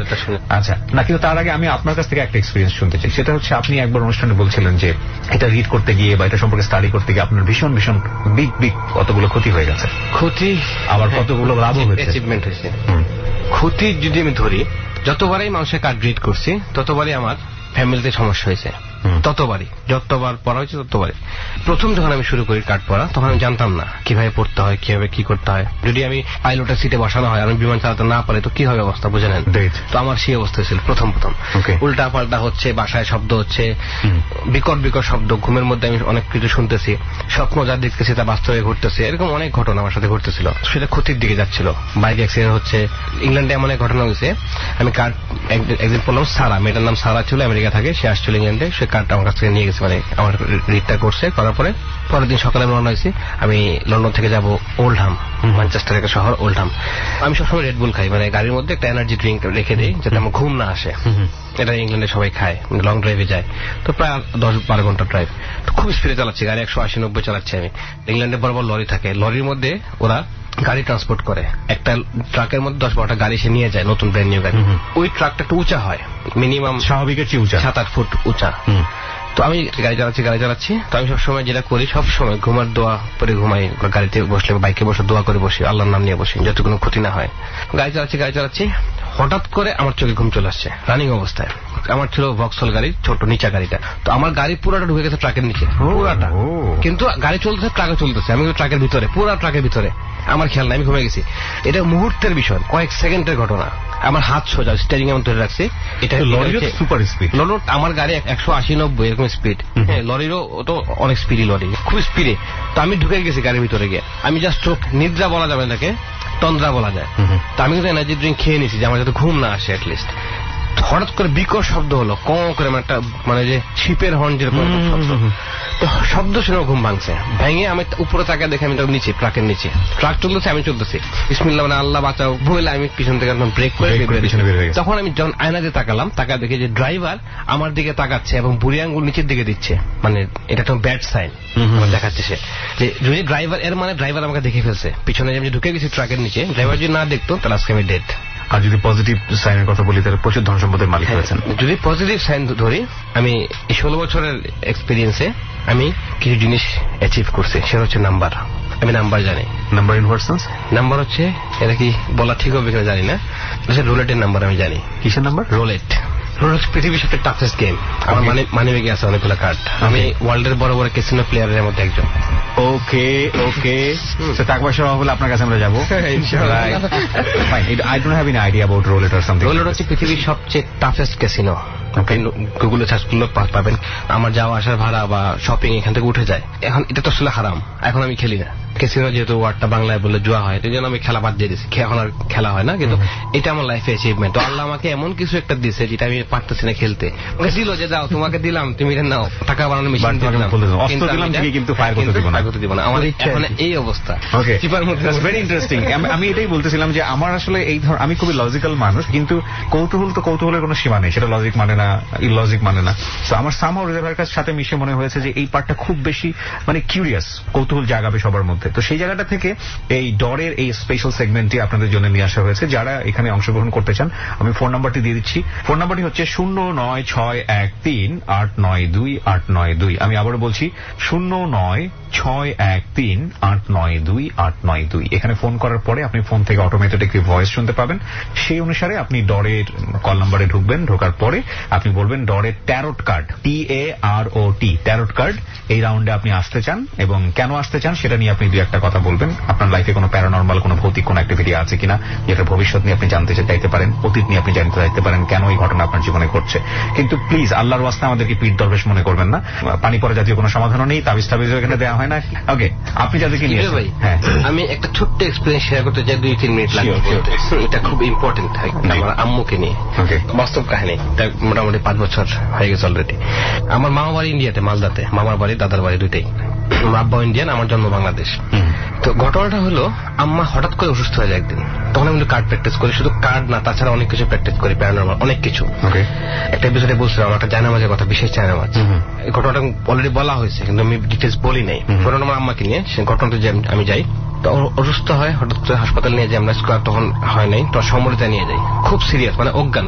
তখন আব্বা সুনামগঞ্জ থাকে, আমি আর ভাইয়া ঢাকায়, আম্মা ঢাকায়। ডাক্তাররা চেক আপ করলো, আধা ঘন্টা চলে গেল, ইমার্জেন্সিতে আইসিইউতে ভর্তি করলো। পরের দিন ডাক্তাররা বলতেছে যে ট্রিটমেন্ট হবে না, এটা রোগী মারা যাবে, আপনার বাসায় নিয়ে যান। যেটা আম্মা শুনে থাকে, আমার রেডিওতে আম্মা শুনতেছে, তো আম্মা ফিল করতেছে ঘটনাগুলো, আম্মা কিন্তু জানে বিষয়টা। তো ঠিক আছে, তাহলে আমার অন্য জায়গায় নিতে হবে। তো সারা রাতে বিল আসছে 20,000 টাকা, আমাকে বিল দিতে হবে হাসপাতালে, এছাড়া তার রোগীকে রিলিজ করবে না। ওরা রেখে দিচ্ছে, বারান্দা রেখে দিচ্ছে, মানে লাশের মতো পড়ে আছে আর কি, অজ্ঞান, কোনো সেন্স নাই। ডাক্তার বলছে নিয়ে যান, মারা যাবে, বাসায় নিয়ে যান। কি হয়েছে তারা বলতে পারতেছে না, ট্রিটমেন্টটা কি করবে বা কি ওষুধ কিছু বলতে পারতেছে না। আমি তখন ফোন করার সুযোগ আত্মীয় স্বজন সবার কাছে, আমার এখন 20,000 টাকা লাগবে, বিপদে পড়লে যা হয়, কারো কাছে টাকা নেই। তখন আমি ছোট, তো আমার কাছে এত টাকা নাই, 20,000 টাকা ইমার্জেন্সি, মানে ইনস্ট্যান্ট টাকা এখন লাগবে। কারো মা যদি বারান্দায় শুয়ে থাকে হাসপাতালে, ওনাকে নিয়ে আরেকটা হাসপাতাল নিতে হবে যেখানে বেটার ট্রিটমেন্ট হবে। সবাইকে ফোন দিচ্ছে যারা আছে, সবাই বলতেছে আজকে না কালকে, এখন নাই, তুমি কালকে আসো, পরশু আসো, এরকম। তখন আমি বাসায় গেলাম, গিয়ে আমি কিছু রিচুয়াল করলাম আর কি। করার পরে আমার যে আলমারির মধ্যে একটা চেক ছিল, আমার চেক ছিল, চেকটা আমি নিলাম, নিয়ে আমার সাইনটা আমি কপি করলাম। আমাকে বাঁচাতে হবে, এখানে যদি দুনিয়া সবচেয়ে অপরাধ করতো তো আমি সেই ক্ষেত্রে করতে বাধ্য। এখানে বিষয়টা মা, এটা একটা বিরাট অপরাধ কারো সাইন কপি করা। করে ব্যাংকে গেলাম, গিয়ে টাকাটা উঠালাম, টাকা কিন্তু দিয়ে দিচ্ছে সাথে। তারপরে আমি আম্মাকে হাসপাতাল থেকে গ্যাস্ট্রোলিভার নিয়ে যাই। তারা বললো যে অসুখটার নাম হচ্ছে প্যানক্রিয়াটাইটিস, আর যেটাতে হয় সেটা হচ্ছে অগ্নাশয়, আমাদের শরীরে যে অগ্নাশয় থাকে যাতে হরমোন বের হয়, ওইটা নষ্ট হয়ে গেছে। তখন তারা বললো যে না, আমরা সরি পারবো না চিকিৎসা করতে, আপনারা নিয়ে যান। তখন তো আমরা আর তখন সারা রাত আমি বসার পরে আমি চাইলাম যে কালকের মধ্যে আমার সুস্থ হয়ে যাক। পরের দিন সকালবেলা আমি ঘুমাইনি কিন্তু সারা রাত, নামাজটা পড়লাম, ফজর নামাজ পড়ে উঠলাম, উঠে দেখি আমার সুস্থ, পুরাই সুস্থ, হাসপাতালে বাসা চলে আসছে। তাই বললাম আম্মা তুমি এক কাজ করে ইন্ডিয়া চলে যাও। ঠিক 7 দিন আমার সুস্থ, আমি আবার শুরু করি টাটকার পড়া। টাটকার তখন আমি হাত দেই নাই, কিন্তু অন্য কিছু করছি আমি। টাটকার আবার শুধু ধরি, আবার 7 দিন পরে আমার অসুস্থ হয়ে যায়। অসুস্থ মানে এমন অসুস্থ যে এটা বলার মতো না। আমরা সরাসরি দেখতেছি যে মুখ দিয়ে ফেনা বাইরে গেছে বা চোখ টোক উল্টে গেছে, মানে ভয়ঙ্কর সিচুয়েশনটা বেশি সিরিয়াস ছিল। তখন ইমার্জেন্সিতে আমরা ভিসা করি, সাথে ওই দিনই ভিসা করে এয়ারপোর্টে গ্রিন চ্যানেল দিয়ে আমাকে ইন্ডিয়া নিয়ে যাওয়া হয়। যাওয়ার পর তখন আমি বলছিলাম মানে নিজের সাথে যে আমি কোনোদিন আর ট্যারট কার্ড করবো না, এই দুনিয়া যাই করে ট্যারট কার্ড আমি আগুনে পুরাই ফেলে দেবো, ছিঁড়ে ফেলে দিব, যেহেতু আমি পড়তে পারি না, আমি পড়লে ক্ষতি হয়, উল্টা পাল্টা হয়। ট্যারট কার্ডটা তখন আমি ছিঁড়ে ফেলাই নাই, আলমারিতে তারা আমাকে মেরে রেখে দিচ্ছে, ধরবো না এটা আজকে থেকে 5-6 বছরের ঘটনা। আম্মা ইন্ডিয়া গেল, 3 মাস পর আম্মা সুস্থ হয়ে আসলো, আল্লাহর রহমতে এখনো সুস্থ। এই কিছুদিন রিসেন্টলি ধরেন 5-6 মাস আগে আবার ধরে আপনাদের সাথে যোগাযোগ আবার এখানে আসি আমি। তার মানে আপনি আর কত লোক এখন জানি না আমার সামনে কি আছে। ওকে, না কিন্তু আপনি যেটা বলছিলেন যে প্রোটেকশনের তো একটা ব্যাপার আছে। প্রোটেকশনটা এখন আমি এক্সপার্ট, আগের মতো নাই, এখন মোটামুটি আমি জানি কি করতে হয়, কিন্তু তারপরে কিছু না কিছু হয়ে যায়, আসলে হয়ে যায়। এখানে একটা নিজের একটা অফিসের এক্সপেরিয়েন্স একটু শেয়ার করি। সেটা হচ্ছে আমরা ডরে, আপনার একটু আগে সুমনকে শুনলেন, বিভিন্ন হন্টেড প্লেসে যায় সে। তো রেজা ভাই আমার সঙ্গে যোগাযোগ করার পরে আমি রেজা ভাইকে বলি যে ঠিক আছে আমাদের ডরে আপনি আসেন, সুমনের সাথে এক্সপেরিয়েন্স গুলো শেয়ার করেন। তো সুমন আমাকে বলে যে আমি একটু ওনাকে টেস্ট করে দেখতে চাই। তো সামহাউ ওয়ার্ড নিয়ে বোধহয় একটা গেম হয়েছিল আপনার সঙ্গে, ও একটা ওয়ার্ড প্রেডিকশন করবে, সেটা আপনি বলে দিবেন যে কি ধরেছে। তো প্রথম দিন সে এটা করেছে এবং সামহাউ রেজা ভাই তার টেকনিক দিয়ে সে বলে দিয়েছে। তো সুমন এটা নিয়ে খুব অবাক হয়েছে। সুমনের ট্যারট কার্ড সে পড়তে চেয়েছে কিন্তু সে রাজি হয়নি, কেন এত ভয় পেলাম ঠিক বুঝলাম না। সুমনের তো ভয় টর পাওয়া উচিত না। ওকে, আর দ্বিতীয়ত যেটা হচ্ছে যে সুমন এর পরের দিন যেদিন এসছে রেজা ভাই অফিসে, সেদিন যেভাবেই হোক রেজা ভাইকে সে আজকে বের করে ফেলবেই যে কিভাবে সে ওয়ার্ড বলে, আজকে কোনোভাবেই যাতে রেজা ভাই বলতে না পারে, সেজন্য সে 3-4টা ওয়ার্ড ধরেছে মনে মনে, এবং তারপরে গ্রাফিক্সও বোধহয় কিছু করেছে, কিন্তু সবগুলোই শেষ পর্যন্ত ছবিও আর্ট করছে। আপনি সেটাও বলে দিয়েছেন যে আসলে সে রাস্তায় কোথায় দাঁড়ায় ছিল, কার দিকে তাকাইছে, মানে বিআরটিসি বাসের দিকে তাকানো ছিল, একটা লাল রঙের বিআরটি বাস থেকে ওই নাম্বারটা দেখছে, এবং কোন বাস কোথায়, কোন স্টেশনে, কোন জায়গা সব বলে দিয়েছে। আমি এই ফিল্মটা কিন্তু আমার সাথেও করছে, যে নাম্বার নিয়ে আমার সাথে বলা হয়েছিল নাম্বারটা নিয়ে, এটা আমার সাথে। এটা খুব মজার একটা কাহিনী, এটা যেটা আমার বোন, হ্যাঁ বলো, আমার বোন বাসা থেকে, আমি বাসায় যে সবাইকে বললাম আপু আম্মু এই কাহিনী, তো আমার বোন তো মেডিকেলে পড়ে, সে আবার এইসব বিশ্বাস করে না, তো আমি আপুরে বলছি আচ্ছা তুমি লেখো, একটা সংখ্যা লেখো, তো ও লেখলো। আমি রাতের 1টার দিকে ভাইয়ার বাসায় গেছি ওই জিনিসটা নিয়ে, ইভেন আপু যে লেখছে, লেখার পরে আমি স্কচ টেপ দিয়ে পেঁচায় আনছি যাতে রাজু ভাই দেখতে না পারে। তো ভালো কথা, রাজু ভাইয়ের বাসা আসার পরে ভাইয়া বলছে আচ্ছা ফুয়াদ তুমি স্কচ টেপটা তুমি খুলো, ভাইয়ার হাতে নেয় নাই, আর আমি মোবাইলে আমার বোনকে ফোন দিছি লাইভ ভিডিও, ফোন দেওয়ার পরে ও লাইভ মানে সে কথা বলতেছে, এন্ড আমি ভাইয়া যা বলতেছে ওইটা আমি করতেছি, ইভেন ভাইয়া ওই সংখ্যাটা বলে দিছে, ইভেন কি কালারের পেন দিয়ে লেখা, 3টা কালারের ছিল ওই সংখ্যাটা, ওই 3টা কালারও বলছে। আমার বোন তো তখন স্পিচলেস, আর কিছু বলার নাই, মানে আমি স্পিচলেস, যেখানে কেউ দেখলো না যে লেখা হইছে সংখ্যা 3টা। রাত বিবাহ এটা, আর কিন্তু এটা লেখেছেই আজকে বেলুর থেকে লেখা নিয়ে আসে, আর লেখা ছিল ফুয়াদ জীবন অনেক বড় হও তুমি। আমার বোন এই লেখাটা লিখছিল আবার নিচে, তো এটাও রাত বিবাহ বললো, মানে I can't believe it, how can it possible. Number related আমার একটা স্টোরি আছে, বলুন প্লিজ। তো রাত ভাইয়ের সাথে একদিন শুক্রবার ছিল মেবি, বসে আড্ডা দিচ্ছি বাসায় নর্মালি, তো রাবি ভাই বললো যে আসো একটা গেম খেলি বা মজা করি। কি মজা দেখান? তুমি বলতেছে তুমি এখান থেকে মানে আমি দেখতে না পাই এরকম একটা জায়গাতে গিয়ে তুমি কাগজের মধ্যে কিছু একটা লিখে নিয়ে আসবা, আমি এটা এখান থেকে বসে বলে দেবো। দেন ঠিক আছে ওকে। তো উনি বাসায় 4 তলায়, ওনাদের বাসায় একটা ছাদ আছে, মানে ছাদ হচ্ছে 6 তলাতে। তা আমি চলে গেলাম 6 তলার ছাদে। তো যাওয়ার সময় আবার চেক করলাম যে উনি পিছনে পিছনে দেখছে কিনা বা ফলো করছে কিনা, তো ওয়ার্ড খুঁজে পাচ্ছিলাম না। আকাশের দিকে তাকাচ্ছিলাম, একবার একটা ফোঁটা দিলাম, ফোঁটা দিয়ে একটা পেঁচালাম কাগজের মধ্যে, বাট লিখতে পারছি না। আশেপাশে আবার তাকাচ্ছি যে কেউ দেখছে কিনা বা কেউ ফলো করছে কিনা। অনেক চিন্তা ভাবনা করে আকাশের দিকে তাকিয়ে একটা ওয়ার্ড আমি লিখলাম, লিখে ভালো করে পেঁচিয়ে হাতে করে নিয়ে মুট করে আবার ওনার কাছে গেলাম, যে দেখুন ও যেভাবে বসেছিল ওভাবেই বসে আছে। তো উনি বললো যে আচ্ছা ঠিক আছে, কাগজ আমার হাতে দেওয়ার দরকার নেই, তুমি কাগজটা খুলো। খুললাম, খোলার পরে উনি বলতেছে তুমি প্রথমে একটা ফোঁটা দিয়েছো, তারপরে ঘুরিয়েছো, তারপরে এই ওয়ার্ডটা এইভাবে লিখেছো, তুমি দন্তস্বটা এইভাবে লিখো, এই প্যাটার্নে লিখো। আমি তো পুরো মানে অবাক যে এটা কিভাবে সম্ভব। না কিন্তু এটা জিনিসটা তো খুব ভয়ানক ভাই, সবই দেখতে পান সে কোথায় যাচ্ছে, কি করছে, তার গার্লফ্রেন্ডের সঙ্গে থাকে না, গার্লফ্রেন্ডের সঙ্গে ডেটিং এ আছে, দাঁড়াও রাব্বি ভাই দেখতেছে কিনা, something like this, very dangerous. Ultimately আসলে কি, মানে আপনি তো নিশ্চয়ই টেকনিকটা বলবেন না, কিন্তু যখন আপনি জিনিসটা দেখেন বা হয়, হাউ ইট হ্যাপেন্স, এটা ভিজুয়ালাইজ করি অটোমেটিক্যালি, আমার কানে কাছে সে কিছু বলা হয়, এই যে আপনার কানের কাছে বলে, কে বলে, কি বলে, এটা কি আপনি ফাইন্ড আউট করতে পারছেন? ফাইন্ড আউট এগুলো তো আসলে একান্ত সিক্রেট, এগুলো হাসিল করতে হয়, হাসিল করার জন্য কিছু কাজ করতে হয়। আসলে হাসিল মানে কি, কোনো কিছু অর্জন করতে হলে আপনাকে কষ্ট করতে হবে। কত বছরের সাধনা আপনার? ক্লাস 4-5 থেকে শুরু। ওকে, সো একটা কথাই আছে যে সাধন করলে ঈশ্বরকে পাওয়া যায়, সুতরাং সেই জায়গাটি থেকে অনেক কিছুই সম্ভব, nothing is impossible in human life. Okay, আপনি যেটা আপনার নামটা যেন বলছেন, মুন্না, আপনার এক্সপিরিয়েন্স দিয়ে শুরু করি। ঠিক আপনার না, আপনার ফ্রেন্ডের এক্সপিরিয়েন্স আপনি দেখেছেন, আমরা প্রত্যেকের কাছ থেকেই শুনবো আসলে ট্যারট কার্ড এক্সপিরিয়েন্স। বলুন। এই ছেলের সাথে হয়েছিল, তার নাম হচ্ছে জিসান আর কি, একসাথেই থাকি, কাজ করি। আমরা একটা প্রোডাক্ট নিয়ে কাজ শুরু করতে যাওয়ার আগে তো জিসান আমাদের সাথে নতুন অ্যাড হয়। আমরা আসলে জিসান সম্পর্কে কেউই কিছু জানি না, জাস্ট যে কোনো একটা ওয়েতে পরিচয়। তো রাধে ভাই বললো যে জিসান আমরা সবাই কথাবার্তা বলি, তুমি একটু চুপচাপ থাকো, আসো তোমার একটু ট্যারট দেখি, ঠিক আছে, কোনো প্রবলেম হবে তোমার, আমি কিন্তু তোমার সব জানতে পারবো এটা পড়লে। তো বলছে না ভাই কোনো প্রবলেম নাই, আপনি দেখতে পারেন, দেখো কিন্তু তোমার টুকটাক সমস্যা হইতে পারে। তো ও বলছে না ভাই সমস্যা নাই, দেখেন কয়টা গার্লফ্রেন্ড ছিল, কি হয়েছে গার্লফ্রেন্ডের সাথে, বা এখন একটা রিলেশনে আছে, ওই রিলেশন নিয়ে সিরিয়াস, সবকিছুই রাধে ভাই বলছে, এবং বলছে তুমি ওকে বিয়ে করতেও চাইতেছ। বল হ্যাঁ ভাই আসলেই ঠিক আছে। তো বলছে ঠিক আছে তুমি একটু কেয়ারফুলি থাকো। আমার বাসা হচ্ছে এয়ারপোর্টে অ্যাকচুয়ালি, তো ও আবার থাকে উত্তরাতে। যাই হোক আমরা রাতের মেবি 10:30 বাজে বের হয়েছি, যাইতে যাইতে প্রায় 11টা বাজছে, রাস্তা পুরোই ফাঁকা, ঠিক আছে। আমি বাইক চালাইতেছি, আমি আর কথা বলতেছি, তো আমি একটু পর পর লুকিং গ্লাসে দেখতেছি কিছু পিছন থেকে আসতেছে কিনা। হুট কইরা কি জানে আমার লুকিং গ্লাসের সাথে লাগছে।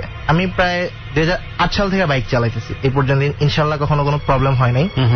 হুট করে কি জানে পুরো আমার লুকিং গ্লাসটাই বাঁকা হয়ে গেছে, মানে এটা কিভাবে সম্ভব আমি বুঝি না। গ্লাসটা পুরো ফাঁকা। হ্যাঁ, না সেটা না, আমার যে গ্লাসটা বাঁকা হয়েছে আল্লাহর রহমত অ্যাকচুয়ালি, তাহলে তো আমিও পড়ে যাওয়ার কথা। যেহেতু আমার গ্লাসটাই পুরো বাঁকা করে ফেলছে সে, তাহলে তো আমার যেখানে ধরছি হ্যান্ডেলে লাগার কথা, বাড়ি খাওয়ার কথা, আমি পড়ে যাওয়ার কথা। মানে কি, মানে গ্লাস পুরা গ্লাসের পার্টটাই ঘুরে গেছে? হ্যাঁ ঘুরে গেছে, হ্যাঁ এরকম। তো পরে তাকায় দেখি যে একটা বাস, মাথা খারাপ হয়ে গেছে যে এটা আমার এরকম চাপ দিল কেন। এখন এটা দৌড়াইতেছি, জিসান আমার ভাই থাক বাদ দিয়া দেন, আমার এয়ারপোর্ট চলে আসছে, আমি কিন্তু না দাঁড়ায় চলে যেতেছি। ও বলে যে ভাই বাদ দিয়া দেন, একটু আগে ট্যালেট করে আসছি, সে আমারে কয়। পরে আমারও মাথায় আসলে রাব্বি ভাই তো বলছে যে কোনো প্রবলেম হইতে পারে, থাকে এটারে যেহেতু আল্লাহ রক্ষা করছে এটারে আর না ইয়া করাই ভালো। আচ্ছা না, কিন্তু একটা জিনিস একটু জানি, সেটা হচ্ছে যে আপনি তো অতীত রিড করলেন, ভবিষ্যৎটা তো রিড করতে পারেন।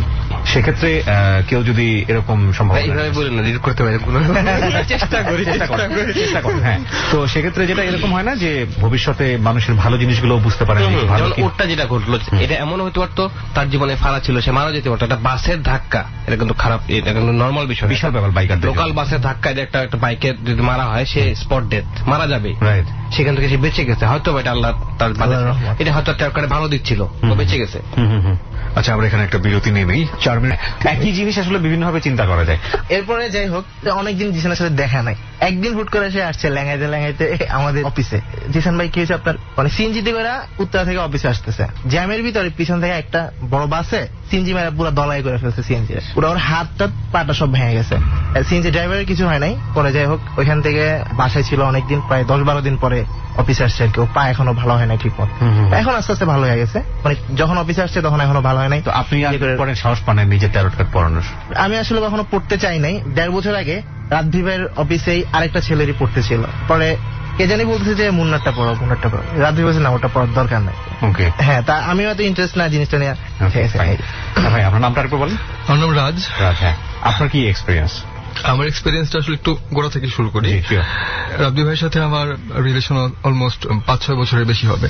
তো উনি সামহাউ যে প্যারানর্মাল এই টাইপের ব্যাপার স্যাপার নিয়ে ঘাটাঘাটি করে, তো এই ব্যাপারটাতে আমার খুব আগ্রহ ছিল। মানে আমি নিজে অনেক সময় যে অনেকে বলে যে শ্মশানে রাত বিরাতে যাওয়া লাগে, 3টার পরে 12টার পরে বিভিন্ন কিছু দেখা যায় প্যারানর্মাল, এটা হইছে ওইটা হইছে, মানুষজন ভয় পায়। তো এই জিনিসটা আসলে এক্সপিরিয়েন্স করতে চাইতাম, মানে আমার খুব আগ্রহ ছিল। হ্যাঁ, আসলে ব্যাপারটা কি, আমি খুব কিউরিয়াস থাকতাম অলওয়েজ। তো ওনার সাথে যখন আমার পরিচয় হয়, তো উনি একদিন আমাকে বললো যে এরকম আমি অনেক মানে ট্যারট দিয়ে অতীত বর্তমানে কি হয়েছে এগুলো আসলে মানে গেস করতে পারি, অতীত আর ভবিষ্যৎ। হ্যাঁ, আমার পার্সোনালি মনে হলো যে এটা আসলে কোনো ভিত্তি নাই, একেবারে বগাজ একটা জিনিস, যেটা কিভাবে সম্ভব, কার্ড কিভাবে মানুষের অতীত ভবিষ্যৎ বলবে, এটা বিশ্বাস করলেও তো সমস্যা। তো বললাম যে ঠিক আছে, আমি বিশ্বাস করি না, এখন আপনি যদি তারপরেও মানে এরকম প্রুফ দিতে পারেন তাহলে দেখি ব্যাপারটা আসলে কি। তো ঠিক আছে, তুমি আসো একদিন বাসায় সময় করে। আমি গেলাম, ব্যাপারটা খুব মজার কিছু হবে এরকম একটা কিছু এক্সপেরিয়েন্স মানে করার জন্য আমি খুব আগ্রহ নিয়ে গেলাম। তো যাওয়ার পরে যেটা হলো, মানে ভনিতা টনিতা করে যে মানে এটা বিশাল কিছু কাগজে কালো কাপড়ের মধ্যে রাখতে, মানে বলার সময় ইন্ট্রোডাকশন দিচ্ছে, বের করার সময় যে কালো কাপড়ে রাখতে হয়, হ্যান ত্যান, আমি খুব মজা নিচ্ছি মনে মনে। তো উনি বের করলো কার্ড বের করে বলতেছে যে দেখো, অনেকেই পড়ার পরে কিন্তু বেশ ক্ষতিগ্রস্ত হয়েছে, তোমার না পড়াটাই বেটার। আর এটা যেহেতু মানে অভিশপ্ত কার্ড, তারপরেও যদি মানে তুমি মনে করো যে তুমি করতেই চাও, সেক্ষেত্রে আমি করতে পারি, বাট না করাটা বেটার। মানে আপনি শুধু কিউরিওসিটির কারণে এটা করছিলেন? হ্যাঁ। নাকি আপনি কোনো একটা পারপাস ছিল যে আমি এই পারপাসটা? না, আমার পারপাস ছিল না, আমার জাস্ট একটা কিউরিয়াস যে অতীত বলে দিচ্ছে, ভবিষ্যৎ বলে দিচ্ছে, এটা কিভাবে বলতে, আপনি আপনার অতীত জানতে চান, ভবিষ্যৎ জানতে চান, হাউ ইট হ্যাপেন্স। হ্যাঁ, তো এটা আমার জাস্ট কিউরিওসিটি ছিল যে এটা কি আসলেই কাজ করতেছে কিনা।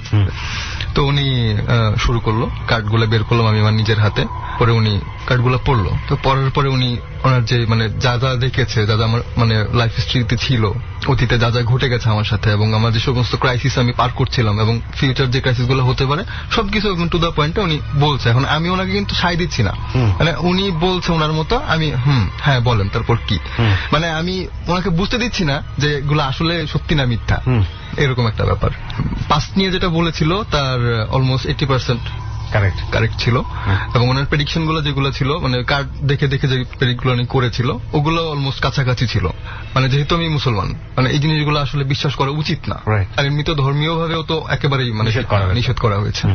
তো তারপরে ব্যাপারটা নিয়ে মানে মাথা থেকে ফেলে দেওয়ার চিন্তা ভাবনা করছিলাম যে না, এটা যা হয়েছে হইতেই পারে, এরকম অনেক কিছু ঘটে।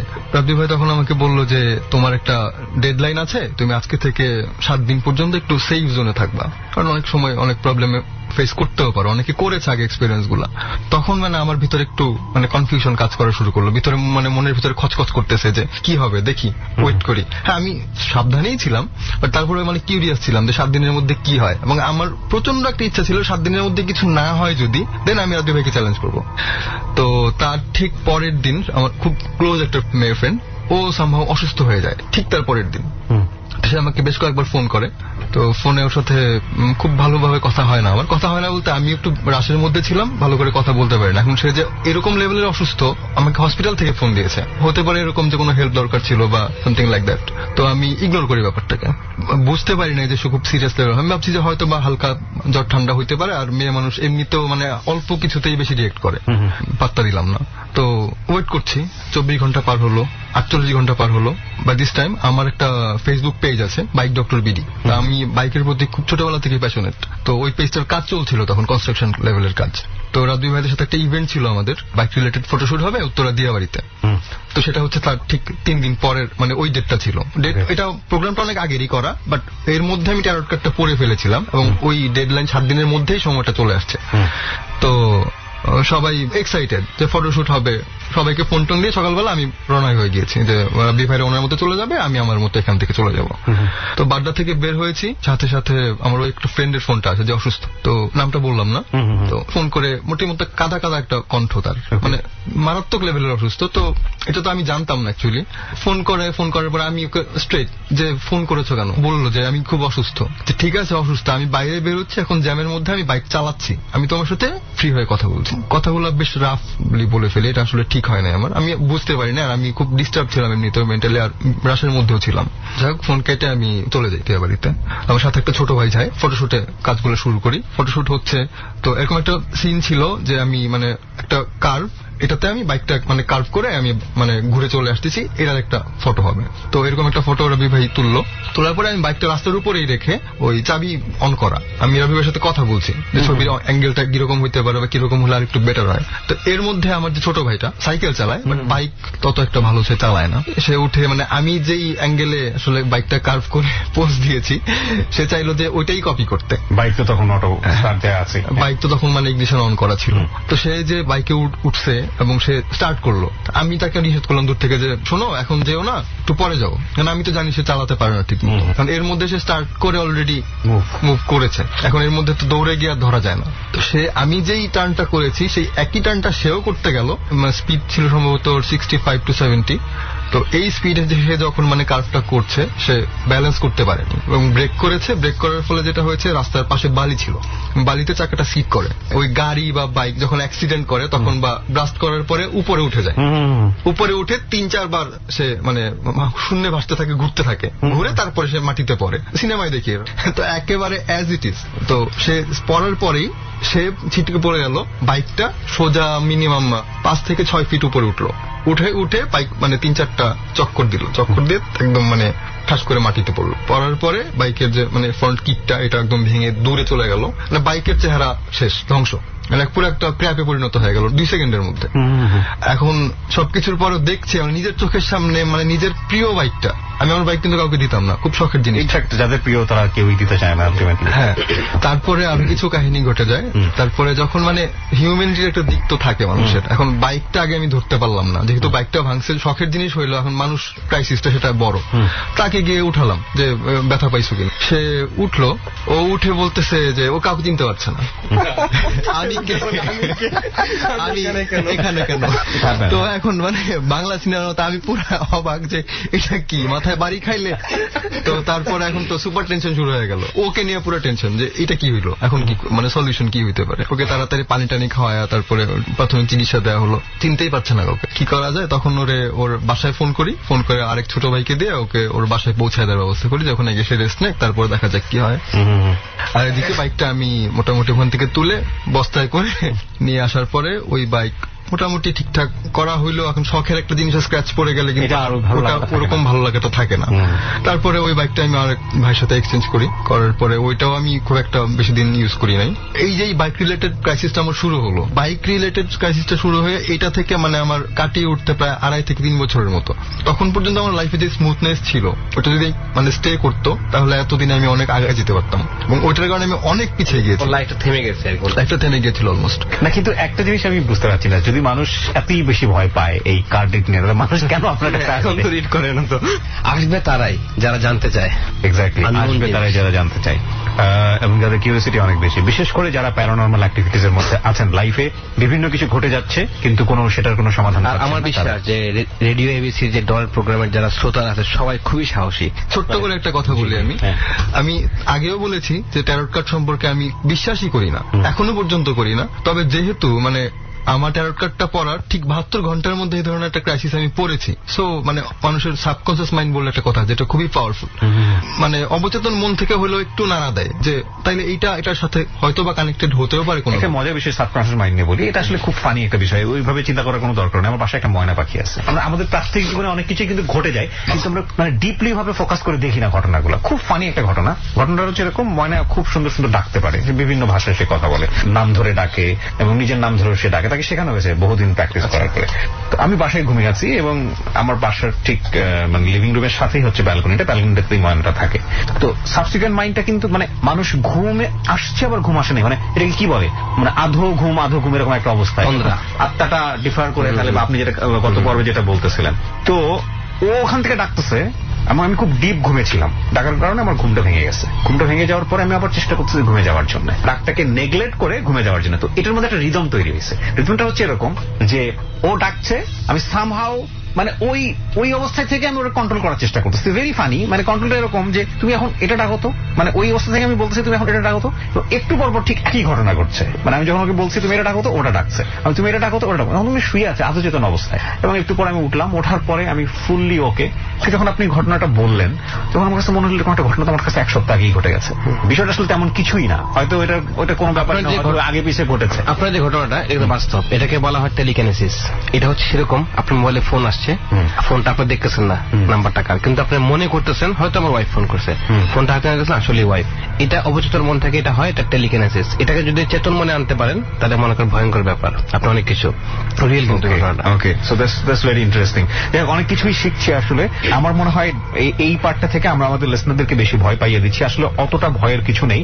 আপনি যদি মনে করেন যে আমাদের এইরকম আড্ডাতে আপনি একত্রিত হবেন, আপনার লাইফের প্যারানর্মাল অ্যাক্টিভিটিস গুলো নিয়ে আপনি জানবেন, কিংবা ট্যারট কার্ড রিড না করেও আপনি আমাদের রেজা ভাইয়ের কাছ থেকে সে অন্যান্য অনেক বিষয়ে এক্সপার্ট, কোন সাজেশন নেওয়ার প্রয়োজন আছে যদি মনে করেন, ইউ ক্যান জয়েন। বাট আমরা আপনাকে ইন্সপায়ার করছি না, আপনি যদি মনে করেন আর। ওকে, হ্যাঁ, এবার ফুয়াদেরটা বলো। ফুয়াদেরটা আমি একটু হিন্টস পেয়েছিলাম, ওর মুখ থেকেই শুনি আসলে কি দুর্ধর্ষ ঘটনা তোমার জীবনে ঘটে।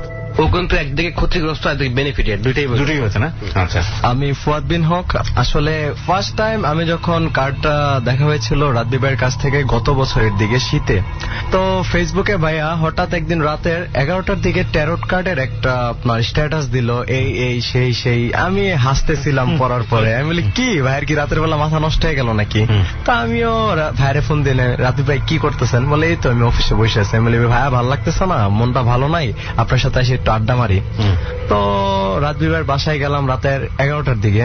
তো আমি বললাম ভাই ট্যারট কার্ডটা আসলে কি? তখন রাতবি ভাই বললে এই কার্ড দেখাটা ভালো না, এগুলা হচ্ছে খারাপ কার্ড আর কি, দেখার দরকার নাই। আমি বলি আচ্ছা একটু নেন না দেখি কেমন জিনিস। তো জায়গায় দেখি মানে বিভিন্ন জিনিস, ছবি টবি আঁকা, অনেকগুলা, কয়টা কার্ড আছে? 78টা কার্ড আছে, এক একটার মধ্যে এক একটা জিনিস লেখা থাকে। তো সবগুলা কার্ড দিল সামনে, বলে তুমি 3টা কার্ড নাও। তো ফার্স্ট 1 by 1 আমি 3টা কার্ড নিলাম, উনি রাখলো, একটা বই বার করলো, ওই ট্যারট কার্ডের এগুলা লেখা থাকে ওই বইতে। নিলাম first card, second card, third card, অতীত, বর্তমান, ভবিষ্যৎ। তো রাতবি ভাইয়ের অতীত যা বললো এটা হচ্ছে গত বছরের কথাটা বলতেছি। তো রাতবি ভাই যা বললো ভবিষ্যৎ, হ্যাঁ ওটার সাথে আদৌ মিলতেছে। ইভেন আমি হাসতেছি আর রাতবি ভাই কিছু বলতেছি না ভবিষ্যৎটা কি। বর্তমান বলতেছে যে ফুয়াদ, উনি ডাইরেক্ট আমার এটাই বলছে তুমি সাবধান থেকো, যে কোনো সময় কিছু হইতে পারে, জাস্ট একটাই কথা। ভবিষ্যৎ কিছু হইলো তোমার প্রবলেম হবে, বাট ওইটা তোমার জীবনের উপর দিয়ে কোনো সমস্যা হইতে পারে না, তুমি তারপরও একটু ফুয়াদ সাবধানে থেকো। রাজবি ভাইয়ের ফোন এন্ড ফাইনাল কথা ছিল। যেহেতু 1 বছর আগের কথা, অনেক কিছু বলেছিল, আমার অতটুকু পুরোপুরি মনে নাই। এর পরের দিন যেহেতু আমি বাইক চালাই, বাসায় যাওয়ার পর তুলাতে ফেস্টুন দিয়ে আমি একটু ফেসটা ক্লিয়ার করি যাতে বালি ময়লাগুলা চলে যায়। যারা বাইক চালায় ওরা সবাই জানে ফেসের উপর অনেক ধুলাবালুর অ্যাটাক হয়। সবসময় তো ফেস্টুন খুলি, খোলার পরে বোতলটা, তো তখন আমি জিম থেকে বাসায় যাই 9:30টার দিকে। তো আমি ফেস্টুনটা খোলার সময় কর্কটা হঠাৎ করে এত জোরে খোলে, পুরো একবারে ফেস্টুনটা আমার চোখে পড়া যায়। আমার চোখ জ্বলা শুরু করে, বাট আমি কিছু দেখতে পারতেছি না। আমার বোন ডাক্তার, তো আমাকে বলতেছে ফুয়াদ তুমি তাড়াতাড়ি শাওয়ারের নিচে যাও, চোখে পানি দাও। তো আমি আধা ঘন্টা চোখের নিচে পানি দিতেছি, but I can't see anything. Rickshaw করে প্রথম মনোয়ারাতে নিল, মনোয়ারাতে বলে ইমার্জেন্সি, তাকে আপনি নিয়ে যান চক্ষু হাসপাতাল। তো অ্যাম্বুলেন্স, মনোয়ারা থেকে অ্যাম্বুলেন্স নিল। আমি তো কান্না কাটি, আমার চোখে আমি কিছু দেখতে পারতেছি না। ফুয়াদ একটু তোমাকে থামাচ্ছি। এইরকম একটা অবস্থায় আসলে বিরতি নেওয়াটা খুব, তবে একটা কথা বলতে চাই, সেটা হচ্ছে 5 মিনিট পরে আমরা যখন ফিরবো ঠিক তখন আপনারা জানবেন যে আসলে শেষ পর্যন্ত সে অন্ধ হয়েছিল নাকি এখনো দেখতে পাচ্ছে। মূল কথাটা হচ্ছে যে আসলে আমরা যে বিষয়টি এখানে অবতারণা করছি সেটার পেছনের যদি আপনি সায়েন্টিফিক রিজন গুলো খুঁজে বের করতে চান, that is quite impossible. But আমরা আমাদের জায়গাটি থেকে বলতে চাই যে পুরো পৃথিবী আসলে অনেক বেশি রহস্যময়। সেই রহস্যময়তার জায়গা থেকে আমরা কিছুটা রহস্য খোঁজার চেষ্টা করছি একেবারে অবৈজ্ঞানিক উপায়। হয়তো কিছুটা হলেও আপনার সেটা ইন্টারেস্ট গ্রো করবে। আমরা ছোট্ট একটা বিরতি নিব 5 মিনিটের জন্য। তারপর কি হলো? তো মনোয়ারা থেকে আমাকে নিয়ে গেল চক্ষু হাসপাতালে। ওই জায়গা থেকে বলল যে ওনাকে শ্যামলীতে নিয়ে যান। শ্যামলীতে নেওয়া যাওয়ার পরে শ্যামলী ডাক্তাররা বলতেছে আমরা এখানে রাখতে পারবো না, তাড়াতাড়ি ঢাকা মেডিকেলে নিয়ে যান। রাতের তখন ডেটটা অলরেডি বেজে গেছে। ওই দিন রাতে বুঝছি একজন পেশেন্ট অ্যাম্বুলেন্সে থাকাকালীন অবস্থায় তার মনে হয় কি কষ্টের সময় হইতে পারে। এন্ড ওর আশেপাশের মানুষগুলো বুঝে যে অ্যাম্বুলেন্স জিনিসটা কি। আর রাস্তায় যদি জ্যাম থাকে, ওই দিন রাতের 12টার সময় জ্যাম, তখন আমার কাছে এক একটা মিনিট মনে হইতেছে কয়েক হাজার ঘন্টা। চোখের মধ্যে পেইন হচ্ছিল, মানে আমার চোখে এত পরিমাণ অনেক মানে কিছু বলার ভাষা নাই আমার। আমি আমার যে সময়টা ছিল তখন, তো ঢাকা মেডিকেলে যাওয়ার পরে ডাক্তাররা আসলো, আসার পর চোখ ক্লিয়ার করলো। 1 ঘন্টার মতো আমি ছিলাম ওটির মধ্যে, ওরা যা করার করলো। আফটার দেন ডাক্তাররা বললো 48 ঘন্টা চোখ বন্ধ থাকবে। তো ওরা মলম টলম অনেক কিছু দিল। পরে আপু আমার সাথে শেয়ার করলো। তো আমি বাসায় চলে আসলাম আমার চোখের ট্রিটমেন্ট করার পরে। 48 ঘন্টা পরে আমার নিয়ে গেল চক্ষু হাসপাতাল শ্যামলীতে। তো এখানে ওরা খুললো, আস্তে আস্তে চোখ খোলার পরে দেখতে পারলাম। এন্ড আমার চোখ লেসিক করা কিন্তু আবার। সো এটা ছিল আরেকটা ডেঞ্জারাস পয়েন্ট, বিকজ লেসিক কিন্তু ছোটখাটো কথা না। আমার পাওয়ার ছিল 4.75 আর ছিল 5.25।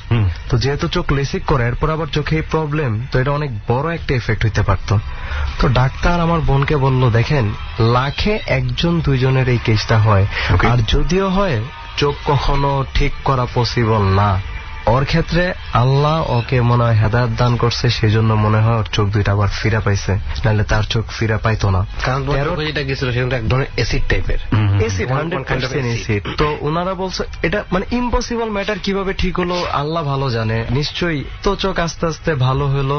তো ট্যারট কার্ড পড়ার পরের দিনই কিন্তু এই কাহিনীটা হয়েছে। আমি কিন্তু তখনও ট্যারট কার্ড আমার মাথায় নাই। মানে ট্যারট কার্ড পড়ার কারণে হয়েছে কিনা এই জিনিসটা আমার মাথায় নাই, না মাথায় নাই। ঠিক তার 3 মাস পরে আমার একটা কার অ্যাক্সিডেন্ট হইলো। আপনার কার অ্যাক্সিডেন্টে হয়েছে খুব খাতারনাক। গাড়ির অবস্থা খুবই ছিন্ন বিচ্ছিন্ন। আমি ছিলাম, আমার কাজিন ছিল, আমার এক ফ্রেন্ড ছিল। আমার নাক ভেঙে গেল, আমার ফ্রেন্ডের নাক ভেঙে গেল, আমার কাজিনের চোখে প্রচুর ব্যথা পেল। তো গাড়ির স্পিড ছিল 170-র মতো। তখনও আমি ট্যারট কার্ডের কথা কোনো চিন্তা করতেছিলাম না যে কি হচ্ছে। রাজবি ভাই বলছিল ফুয়াদ তুমি একটু সাবধানে থাকো। তো এরপরে ওমরাতে গেলাম আমি। আমার তো মনে হয় রেজা ভাই আপনি পলিটিক্যাল পার্টিদের কাছে খুব ভালো আমরা চিন্তা ভাবনা করতেছি অনুষ্ঠান শেষে নাম্বার বলে দিব পলিটিক্যাল পার্টি। যদি বিষয়টা এমন হয় জিনিসটা আমি আপনার কাছে ট্রান্সফার করে দেবো, আপনাকে শিখাই দেবো কার্ড, আমরা এখান থেকে পুরো ফুদিয়ে দিব। ওমরা করলাম এই বছরে আজকে 3.5-4 মাস হয়ে গেল ওমরা করে আসলাম। তো আলহামদুলিল্লাহ ওমরা করার পর থেকে আমার লাইফটা পুরোপুরি চেঞ্জ হয়ে গেল। এইটা একটু বলো তো যে মানে তোমার পজিটিভটা কি হয়েছে, মানে নেগেটিভ? হ্যাঁ, পজিটিভটা এখন আসতেছে আমি আস্তে আস্তে।